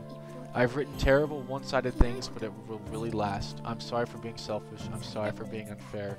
But but I think someday the time for you will come when you understand your true feelings for Falsita. When that time comes, I hope you could forgive me. Just quietly in your heart, I would still be happy. Goodbye forever, Arietta.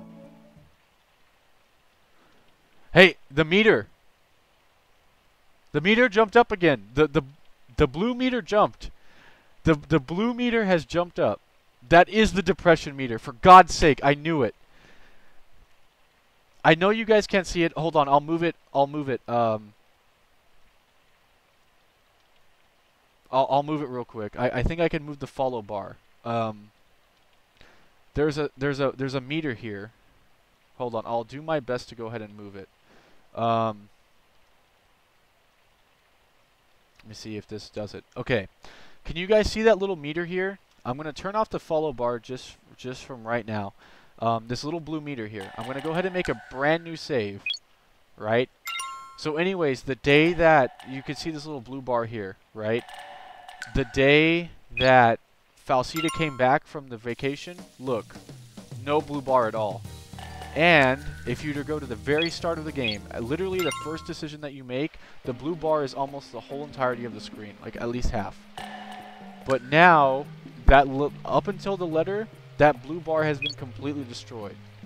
Now that that letter has happened and she's broken up with us, look it's like a quarter of the screen. As a result of which, I think that is quite literally a depression meter. And I didn't even realize it the whole time I was playing this game. The follow bar is going to come back up for now, but that is insane if I'm right. I read her letter again a couple of times and I laced about in my bed. She hadn't shown herself, Forney hadn't shown herself since last night.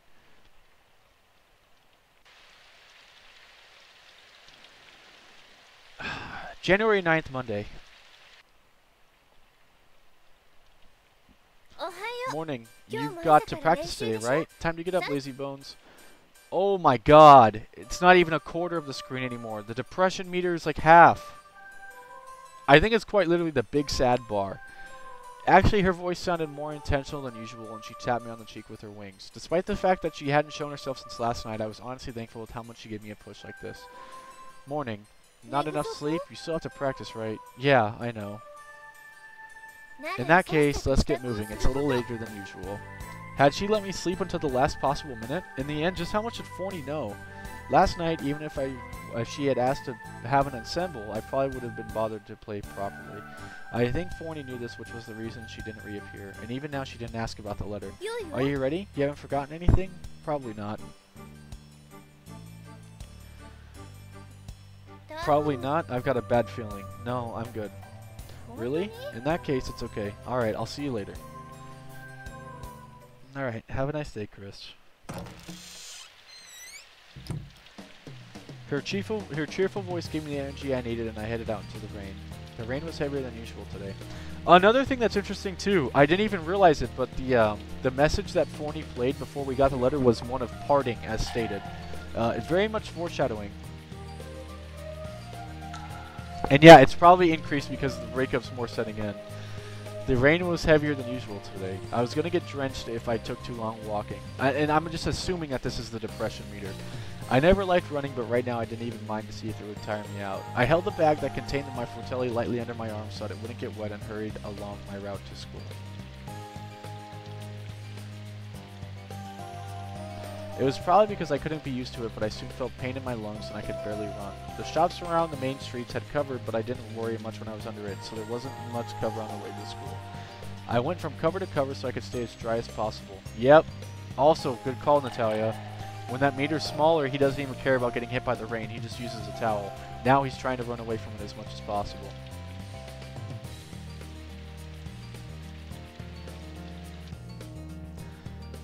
I felt pathetic for running out of breath. I supported myself with my hand against the wall, and soon my heart rate went down and the fatigue in my legs got better. But at the same time, my heart hurt as if it was being squeezed. What kind of face was I supposed to make when I saw Falsita? I wasn't sure I could even put on a smile.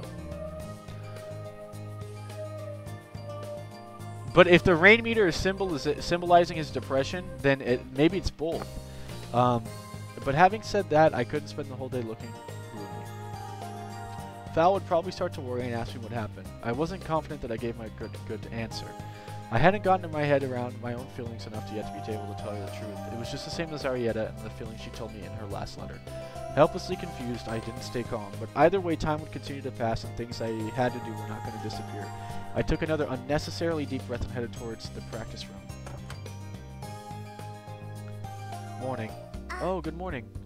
Val remained seated as she greeted me, and after doing so, she returned her gaze to the score. Taking advantage of the fact that she hadn't seen how I looked, I set up my fortelli and just sat before it.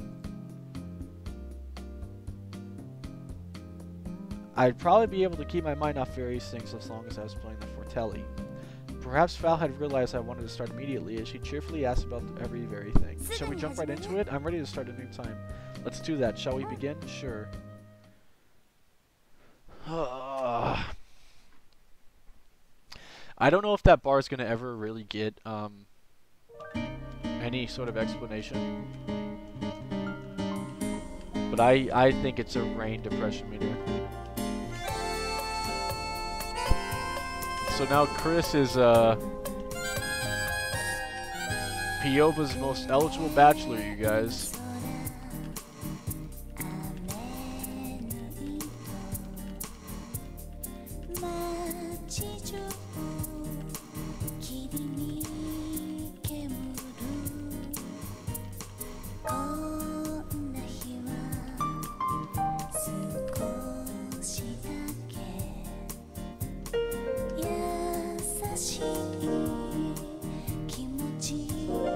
PK, I just saw your comment. I'm just gonna have to read it after this.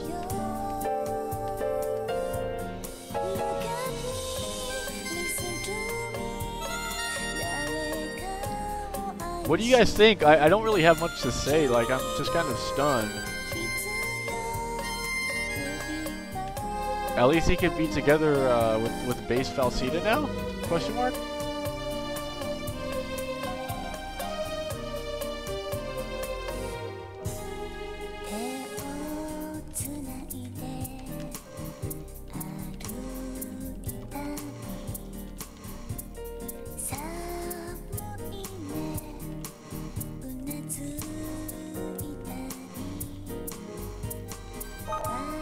messed up there.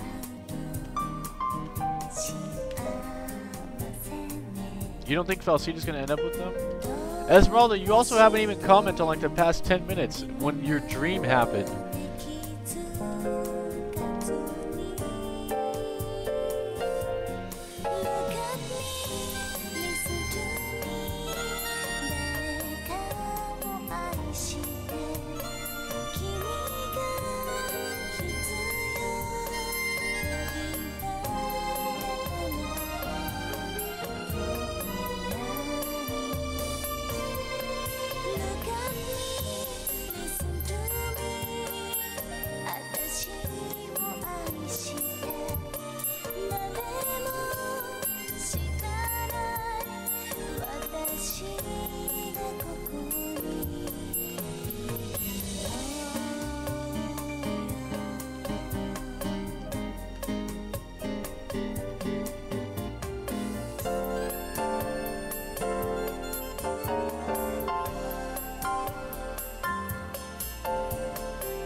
Everything more gets more depressing the more I see the VN.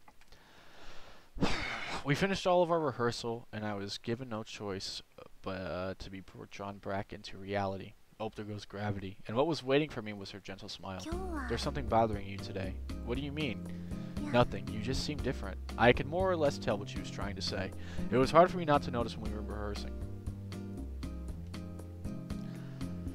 The essence of the music I played was different to how it had been in the past. Of course, it wasn't as if the quality of it had changed. It was no different that the sound of my fortelli had always made, and it wasn't as if I changed the way I played it.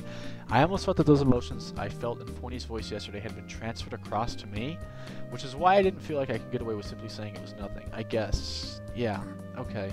I barely put together a proper sentence, and I doubted that this would be the end of our conversation, but those were the only words that I was able to speak.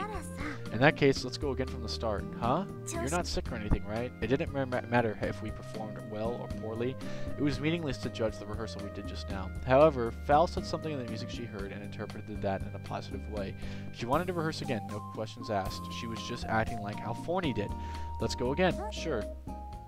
Our rehearsals after that went without any problems. I accepted the change that had occurred, and I obeyed it as I continued to play the fortelli. Of course, I didn't feel able to accept what was behind that change, but at least I was able to separate myself from the anxiety and impatience. Having said that, I wouldn't be able to keep her from Val forever. I would have to tell her about everything in a not-so-distant future. This is because I felt an obligation, but more so because I wanted her to know me better. Perhaps I was needy, or maybe it was a self-preserving hope that she would accept me for whoever I was. I felt a sense of self-loathing at the thought, but I continued to think about whether or not I should tell her. January 10.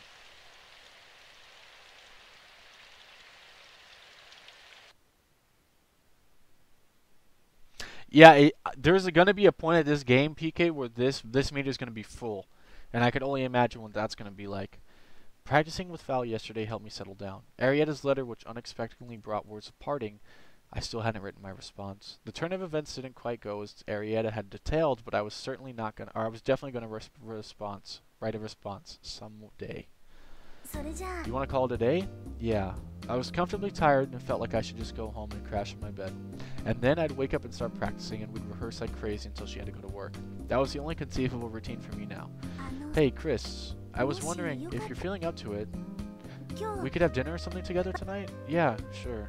I started to feel defensive for a moment, thinking that she was going to ask me if something had happened, but it seemed I was wrong.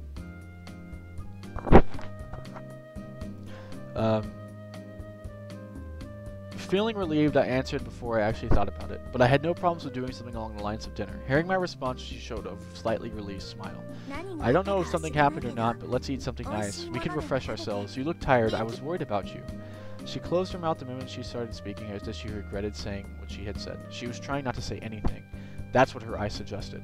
She probably realized that she indirectly admitted that she was trying to hide the fact that she thought something had happened. Reciprocating the consideration she showed to me, I didn't deny it, instead continued the conversation. I'm sorry to make you worry. You're right. I am out of it, but I totally agree with the idea of eating something together. Are you getting tired? Yeah, we just finished rehearsal and all, but I don't mind if we keep practicing after we eat. In that case, I'll cook something for you. I'll make enough so you can eat some tomorrow. You mean cook something at my place? Oh, but you don't have to say yes. No, that's not what I meant. I simply thought this would be a good opportunity to tell her everything. It wasn't the kind of thing I should talk about in a place like Copair or another restaurant. It would definitely not be fair to her to just suddenly go over. So, if she wanted to come over to my place, I couldn't imagine a better opportunity to tell her everything. You sure you don't mind? As long as you don't. I was the one who suggested it after all. Would you want to get going? Yes. This gonna be good. It had been raining heavily since last night. But now it didn't seem so bad. The meter has fallen, I want to note. Unlike the last time that Fowl came over, I wasn't ready at all today. I decided to go home via the main street so that we could pick up some groceries. My phone has just died, so I am now unable to look at comments. There was a section of the street with a number of grocery stores that I often used, but not always. Upon arriving, I asked Val for her advice. I usually do my grocery shopping around here, but I don't know. Do you know any better places? Oh, I shop around here too. This is definitely the cheapest place. I usually just buy whatever, so I never really compared them. There's this place and one more, but that one's a little more expensive. Oh, and the shops in the new district are another story. Let's just ignore those. Telling me about these kind of things, Val looked at the vegetables lined up in the store. I come here almost every day, but we haven't run into each other, have we? She never took her eyes off the vegetables as she spoke. Usually probably wasn't the right word. I don't come here every day. Just after school, sometimes a day off, I just buy a whole lot at once. It's probably cheaper to buy things regularly, and if you come late at night before they close, they do give you a discount. You know, I've heard about that before, but I never really come here late. That's no good. These little things are all important if you want life to go smoothly. You know, I feel like I've seen another side of you recently. What do you mean by that? Just take it as a compliment. For some reason, I don't feel like I'm being complimented. Trust me, you are. Anyways, let's just finish up our shopping. I'll leave the menu to you. Get whatever you want. Saying this, I passed her my wallet. This is the least I can do, since I'm getting you to cook for me. If you take a look inside, you'll see I don't have much. Please budget what I have. This is more than enough. Let me at least buy half. Falsita, I'm really grateful that you worry about me. You even offered to cook for me. But there isn't anything I could do for you in return. Let's just at least let me cover this kind of thing. Okay, I'll cook up something nice. You better be hungry. Don't worry, I will be. After that, I simply followed her around carrying the increasing number of shopping bags. She wasn't exaggerating when she shopped here every day, and it appears that she knew the clerks in almost every shop and chatted with them. I had a slight expectation deep down that she might try and haggle a little, but the store clerk seemed to give her discounts whether she asked for them or not. She was definitely a regular. Of course, they all knew her name, but Fowl also addressed everyone by name in return too. Once again, I had seen a new side of her. Welcome back. You're home late today. Hearing the sound of the door open, Forney called out to me from deep inside my apartment. I'm home. Saying this in a voice that wasn't loud enough to sound strange, I took one of the towels near the doorway and handed it to Fowl. Here. Thank you. Huh? From somewhere in my apartment, Forney let out a confused voice. Getting a towel for myself out of the dresser, I spoke to Forney while pretending to clear my table. I'm home. It all happened suddenly, but Falsita ended up coming over. Seems like she's going to cook for me, like last time. We're going to talk about something important, so I think she'll probably be here for a while, Forney. I got you. It was pretty sudden. I'm sorry I didn't have time to explain. It's no problem. Disappear if I'm in the way? You could do as you please. You could stay here if you want. If you want to disappear, you can do that too. I'm not going to be able to talk to you, though. Things are going to get very important. Don't apologize. I'll do something to pass the time. Cool. Thanks. Thank you for the towel. After wiping her wet uniform and drying her hair, she carefully folded up the towel she had used and handed it back to me. You're welcome.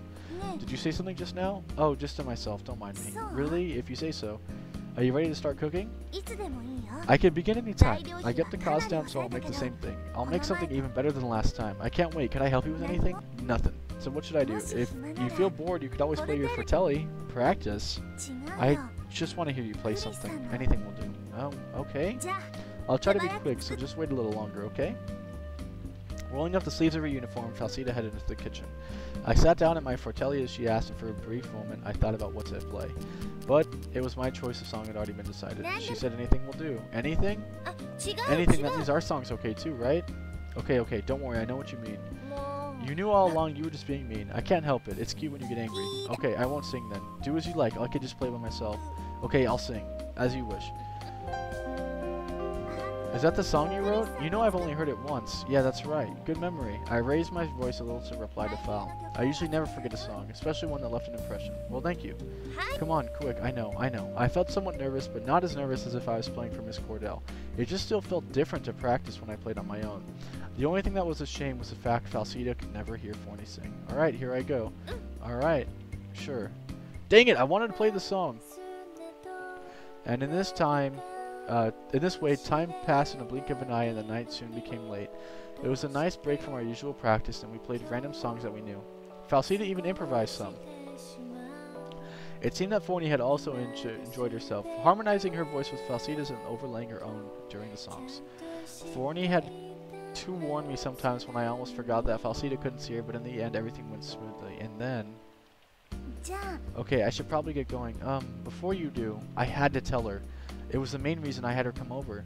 What's up? Perhaps Forney knew what was coming. She held her breath and looked over at me. We had already discussed the matter, and as I surely said for me to do as I please, I gave her a small smile. You asked me if something happened. Would you like to hear the answer? I didn't mean it to ask if you wanted to hear it or not. I just thought I should tell you. I see. She had already started to leave, but she's definitely realized this is going to take time, so she sat herself down in a chair. It's about Arietta. It's that easy to tell? I can't really think of anything that could trouble you. I guess you've got a point there. I wonder if it's because of me that... No. Please, it's not your fault. It's not anything like that. Then... It's kind of hard to explain, but if I don't, then it will probably create a huge misunderstanding. Misunderstanding? It's not an issue of whose fault it is, or why. You know, that sounds like a lot like it's not. I promise, it has nothing to do with you. But, oh, new song. I'm the one who created the cause of it all, and Arietta's the one who decided everything. That can't be right. You know I'm part of it. Talking about that now isn't going to change the past. That was my choice in the first place. This is why I wanted to make it clear. There is no misunderstandings. The problem is between Arietta and I. There's nothing that you should feel responsible. And besides, I spoke over her as to stop her from saying anything more. The things that were going to talk about were still a bit fuzzy. Things I hadn't even processed in my own mind. And besides, I didn't say that we had broken up. Huh? She said she wanted to break up in the letter that she wrote. I haven't written a reply yet. I wasn't even sure if I intended to reply, or what I should. If that's the case, then what are you going to do? I shook my head as if to indicate that I didn't have an answer. If I didn't have any answers, why did I even bring it up to Fal? Was it for self-preservation? Was it guilt? Either way, it was definitely not positive. I see. For a moment, Falsita almost seemed as if she was disappointed, but then she forced herself a smile. In that case, you must be happy, right? You could still talk it over? Don't worry about me. Just do what you think is best for you. That again? Nothing. There it is. What I thought was best. Did she even mean it? Was Fal testing me too? Just like how Arietta did? I wasn't going to give an answer to her either way. I gave an ambiguous nod as a way of telling Falsita I had nothing else to say. I'm sorry, I just lost track what I wanted to say. It's okay. I'm happy you shared it with me, and now I know what's been bothering you. I'm happy you were honest and that you told me you didn't have answers. But why did you suddenly decide to tell me? Was it because we're partners? Did you need someone to listen? I don't think it was neither. If that's the case, then I just felt I should tell you. I didn't want to keep it from you, and I didn't like the idea of making you worry. I see. Falsita simply nodded in response to my awkward words, and it seemed that she accepted them. Thinking that this was the end to a long day, I took a deep breath, and I let myself relax. It had become quite late. I could walk you home. I went out to get out of my seat, but Fal stopped me. Wait. What's wrong? I also have something I want to talk... Oh, God. I sat myself down again as I was ready to listen. What is it? You asked me if something had happened. Would you want to hear the answer? She used the same exact words down to a very T that I had used earlier. You don't remember the day I came back? At the end of the rehearsal, you asked me if something had happened. I did. But at the time, I felt I shouldn't have been asking. But you didn't press any further. Yeah. Would you mind if I told you about it? She's blushing. Only if you want to. Only if you feel comfortable. In that case, I'll tell you, it's not a very pleasant story. Falsita grimaced as if she was mocking herself, and she began. I was an orphan. I wasn't very surprised when I heard her say this. I had considered the possibility a number of times, and it wasn't as if there was any certain facts to back it up. Furthermore, there was at least a fraction of students at the Piova community school who was made up of orphans. Of course, there were many students in the Fortelli course who were exempted from their tuition as it required specific talents. Even in other courses, there were students who could receive special treatment if they had connections or if their ability was recognized. I imagine that Fal was probably one of those. You don't look very surprised. I'm not. Is it that easy to tell? Falsita laughed a little as she said it, copying the words I had used earlier. I had the feeling that that might be the case. I couldn't think of any other reason why you'd be working at a time like this. That's true, but it seems there are a lot of students like me at the school. I've heard stories like that before. I didn't know anyone who was like that, though. I guess you don't. We were talking about what happened, right? She turned away slightly as if she was shifting through her memories. I told you I went back to my hometown at the end of last year, right? That's right. Hometown. You've heard of shelters that take in children who for whatever reason can no longer live with their parents, right? Yeah. That's where I went back to. They asked me to visit them. And why did they do that? Because it will encourage the kids there, or if it's like me, don't have many options for the future. Only the ones like me who are recognized with talent can truly find happiness. No, I understand that's not the only way to be happy, but it's the dream of that is important for all of us. So, I decided to show my face for a change. I went back, I cooked, and I sang for them. Then why were you depressed? Because I realized there's nothing I can do. What do you mean, nothing? I can't do anything for them. Nothing. Even if I'm in the same position as them, all I can do is sing. Is someone expecting anything more than that from you? Huh? Does someone expect you to do more than sing for them? Give these children hope? If there isn't, then why don't you think what you've done is enough? I don't really know what you and those kids have been through, so it might be strange for me to someone like that to comment, but I kind of think the fact that you went there, you sang for them, it means you were able to do something. And with a smile, I added something else as Val was silently looking for an answer. And I think it will be an even better job when you become a professional musician after our graduation recital. Val stared at me with a surprised expression and then finally regained her ability to smile. You're right, and in order to do that, we'll have to work hard. Yes. I nodded strongly, swearing to myself that I would truly do just that. And to finish up with a joke, I copied her words. But why did you suddenly decide you wanted to tell me? Was it because we're partners, or was it because you needed someone to listen? Probably neither of those. Then, I just wanted you to know. Falsita had already stood up and was getting ready to go home, so I didn't see the expression that was on her face. While I was ready to head out in order to walk her home, Forney sat herself on top of my jacket and looked at me. You know you're going to have to work real hard. Yeah. I responded in a small voice and Forney nodded as if she was satisfied. She then disappeared. I grabbed my jacket, then headed to the entrance of my apartment where she was waiting for me. It's time to head out. I said this to Forney even though I wasn't sure if she was listening, and I closed the door.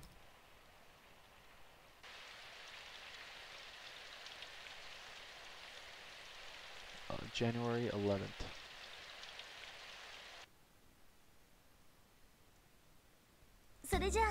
Depression meter, I think, is down. I think that's about it for today. We finished up our rehearsal like we always did and began to pack up.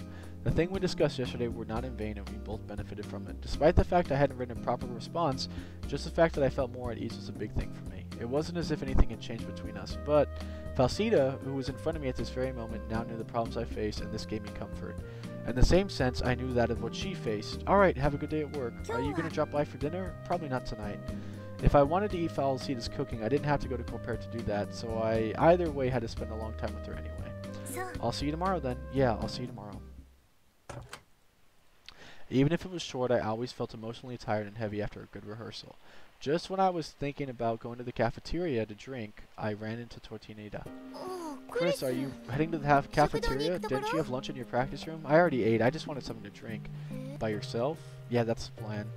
Do you mind if I join you? No, you could be my guest. Oh, this is the first time we've talked to her since the breakup. Torta seemed unusually serious, so it was easy to imagine what she was going to talk about. Arietta would have written to her as well, so I guess it would depend on just what she had written. I knew Tortinita was going to ask me about it. So, what are you going to do? Her tone wasn't intense, and she didn't have any intention to criticize. She said it simply, she said it tactfully. This conversation began as we were able to sit down just as we placed our drinks on the table. I need to ask to be sure, how much do you truly know? I know she wrote to you. I know she said she wanted to break up. That means you know pretty much everything then, Tornanita. Now, how was I supposed to answer this? I hadn't made any decisions about what to do with Eri. However, I already made a decision when it came to Falsita. You're not going to change your mind about performing with Falsita, though, are you? That's right. I see, in that case, you and Arietta, but I haven't decided anything there. But that means that you have. I haven't written my response to Arietta yet, but I think that has nothing to do with Falsita. I think it does. It doesn't to me, but it does to Arietta. I don't understand the exact details of what Eri wrote to you, but I'm the one who told Eri about you, so I want to know what's going on. Is that a problem? It's not a problem. I can tell you whatever I can. In that case, let's start with the thing I want to know most. Torta put on a smile as if she was going to laugh. Do you like Falsita? I'm not going to ask if you're going to date her. I just want to know how you feel. I practically know the answer. You don't need to say it, but I want to hear it directly. I'm going to put this out there first. Fowl and I are not a couple, but she is my partner. If you want to know if I like her or not, I do. There was no point anymore in hiding it. It was ridiculous to say otherwise. I knew her past, I knew what she was striving to become, and I felt I wanted to help her reach her dreams. Okay. I want to do what I can to help her, if I can even help her, that is. In that case, there's nothing more for me to say. And what did Eri say to you? She told me to be forgiving of you. Saying only this, Torta got up of her seat. Make sure to do your best. I feel like everyone's telling me that these days. And your answer? Of course I will. Good. She sounded almost like Forney, trying to speak as if she was above me. But then I remembered it was the other way around in reality. Since we were children, Eri was introverted. She was quiet, and it was always Tortanita who took a mature tone and scolded both Eri and myself. Thinking about this, I realized that Torta and Forney may have been a little bit more similar than I thought. One more thing. Where was that tutorial she works at? Planning on going there? She's gonna kill her. Maybe. I just want to go sometime. I was wondering what kind of food she cooks. Perhaps she actually doesn't even do any of the cooking. She does run the kitchen, so she might? I see. In that case, why don't you go there? I could even join you if you wanted. That's a good idea. She said she was working till 6. Do you want to go there now? Okay, sure. I'll keep practicing until then. In that case, I'll wait at home until then. You don't need practice? I actually already have today. Do you mind if we meet in front of my place at about 5:30? No problem. Trattoria, is it close by? It's a 5-minute walk from my place. Okay, but I don't want to get wet, so can we just meet at your apartment? Of course, that makes it even easier for myself. Okay, see you later. Saying this, Tortanita left with an unusual smile on her face. Oh, it's 6:05? It seemed I had fallen asleep. I'm coming. Sorry I am late. I realized I had forgotten something on the way here and I had to go back to school to get it. It was a gun. What time is it? I turned around and looked at the clock, which read just after 6. I think I'm about 30 minutes late. You were asleep, weren't you? He was asleep. Forney appeared suddenly and called out from a distance. Isn't Tortanita coming in? She asked me about Torta, even though she knew I couldn't ask her. Ignoring her, I responded, only for a little bit. It's your fault for being late. That's the face of someone who was asleep for a long time. He slept so long. That's got nothing to do with you. Anyways, let me get ready. I'll be right back. Okay, not like I have a choice. That's what I was going to say about you being late. If you'd been awake, you know we could have left already. Whatever. I left Torta at the entrance and went to my room. Are you two only having dinner? Torta's not coming by? Only dinner. I patted down my messy bed head and put on my jacket. Not fair. I haven't seen her in so long. Time to leave. Saying this, we headed out. This is going to be interesting. I guess she already finished working tonight? Yeah, that would be about that time. That's kind of a shame. You wanted to meet her and talk? Not exactly that. She's going to kill her! Chatting like this as we walked, we arrived to the tutorial much sooner than I expected. It's quite close by, isn't it? Yeah, I only found out about this place recently, through Asano. Really? Thinking about that, just maybe, we might be able to see Falsito. We did run into her as she came out of the tutorial. Chris? We decided to come by for something to eat. I moved over to the side, positioning myself where Torta, who was standing behind me, could see Falsita. Hi. Oh, hello there. At that moment, Falsita took a few steps forward as if she was pushed from behind. What's the matter?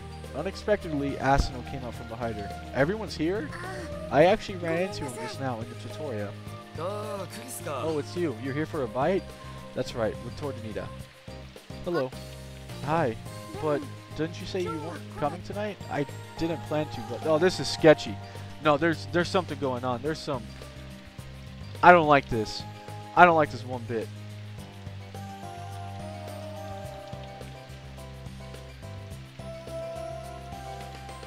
Oh man.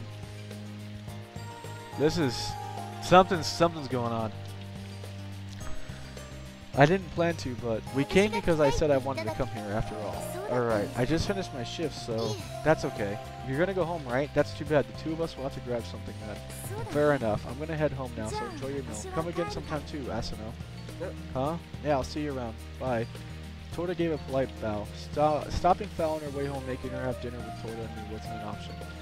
Asano had already eaten, so I guess Torta and I would just have to have dinner together. Well, we're gonna grab something to eat, Asano. Yeah, I'll see you later, man. He gave an absent-minded response, and he wanted to get going. We exchanged pleasantries and watched Asano head off home, and then Torta and I went inside. It's pretty nice in here. Her first impression of the tutorial was good. But after that, for some reason, she barely spoke, and during our meal, the conversation between us was minimal. When she ate lasagna when she ate the lasagna that Fal recommended, she was very impressed and said it was delicious. But even after that, the atmosphere between us was awkward. Is something the matter? It's nothing. You know, you're already at the point where you can't say that it's nothing. I could feel something strange the whole time. Did you not like the tutorial? No, it's just that there was something bothering you. Something bothering you. It has no connection to you, Chris. Sorry, we don't eat out together much and I ruined it. No, I don't mind. It's just... That's just how it is. Don't worry about it. Okay. I didn't feel quite satisfied with this, but she was smiling in the usual way. I decided not to pursue the topic, and I had the feeling she wasn't going to answer any more questions. Okay, I'll get going then. I'll see you tomorrow, but then I guess we can't. I'll see you around. Yeah, see ya. It hurt a little when Torta said that, but even so, the things we spoke about today were important. We are now at the 15th of January. How's our depression meter? New song? I started rehearsing with Falsita in December, and by Christmas our graduation recital was made official. Since then I had been practicing so much that even I was impressed, and before I knew it there was only 1 week until the recital. I didn't feel like it was that stressful, and the fulfillment felt from helping someone was stronger in any case. But by neglecting people to pay notice to all the sacrifices, I was running away. Even if I had written a letter, Arietta herself said she probably wouldn't read it. I couldn't say that I wasn't going to use that as an excuse to not write one, but had I done so, she wouldn't have missed the fact that I'd written back. The only reason why I didn't write back to her, I was scared. I was scared of betraying Arietta more than I already had, and then, this was self-centered, this was terrible, but I was also scared of Falsita finding out if I wrote back. If I told her that Arietta and I had broken up, what kind of face would she make? And if I had told her that Arietta and I had gone back together and mended things? Chris? Forney was looking at me with a concerned expression. I had woken up after lunch with no motivation to do anything, and it was late afternoon. Had she been concerned the whole time, after she woke me up at midday? Her expression was surprisingly gloomy, and I could tell that she was seriously worrying about me. You haven't eaten anything since you woke up, have you? I'll eat something when I get hungry. I wasn't actually as depressed as Forney had thought I was, and it wasn't as if there was something wrong with my health. I was just really tired. I felt dominated by anxiety, something that I never felt when talking to Torta, Forney, Fal. It was Sunday, and I was thinking a lot about Arietta and her letters. I was waiting for a letter that never would arrive. But was I really waiting? I repeated this question to myself so many times it made me sick. Would I have felt happy if I went to the entrance of my building, found Arietta's letter? I wouldn't even know the answer to that question until it actually happened. Alright, I'll leave you alone. I'm sorry. Don't apologize. I'd rather you just cheered up a little more instead. In that case, I'm just gonna go check the post. You think there's gonna be a letter? I don't. Then why are you even going? I want to. I went to look at my mailbox for a reason that Forney probably wouldn't have been able to understand. I fiddled with the lid of my mailbox multiple times, and after confirming numerous times there was nothing there, I went back inside. After repeating this a couple of times, it had become dark. In the end, Forney didn't even ask me to do an ensemble. She acted as if the letter wasn't even a thing, and almost as if she had forgotten about our daily routine, she just stayed with me until I fell asleep. I had managed to get the day off from practicing, but all I did was felt it wasted. Monday, the 16th of January.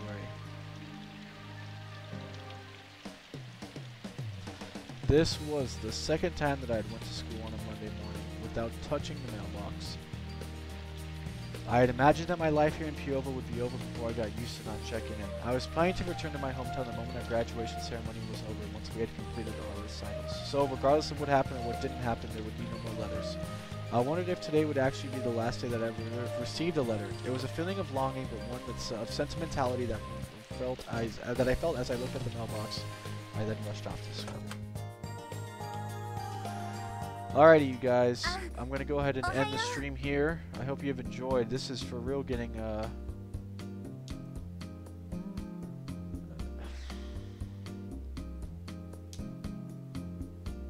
not the best. Quite the depression tonight. I can only imagine what we have in store for the rest to come. Anyways, you guys, I will see you all tomorrow. Very much at a crossroads. I think that's the best way to go ahead and place the wording of what's happened. Thank you guys so much for joining, following, subbing, donating. You guys are awesome. I hope you have enjoyed, and I hope you will return tomorrow for Symphonic Rain Part whatever we're at now. I leave tonight with a heavy heart. So thank you guys so much. I will see you all tomorrow. Have a nice night, everyone.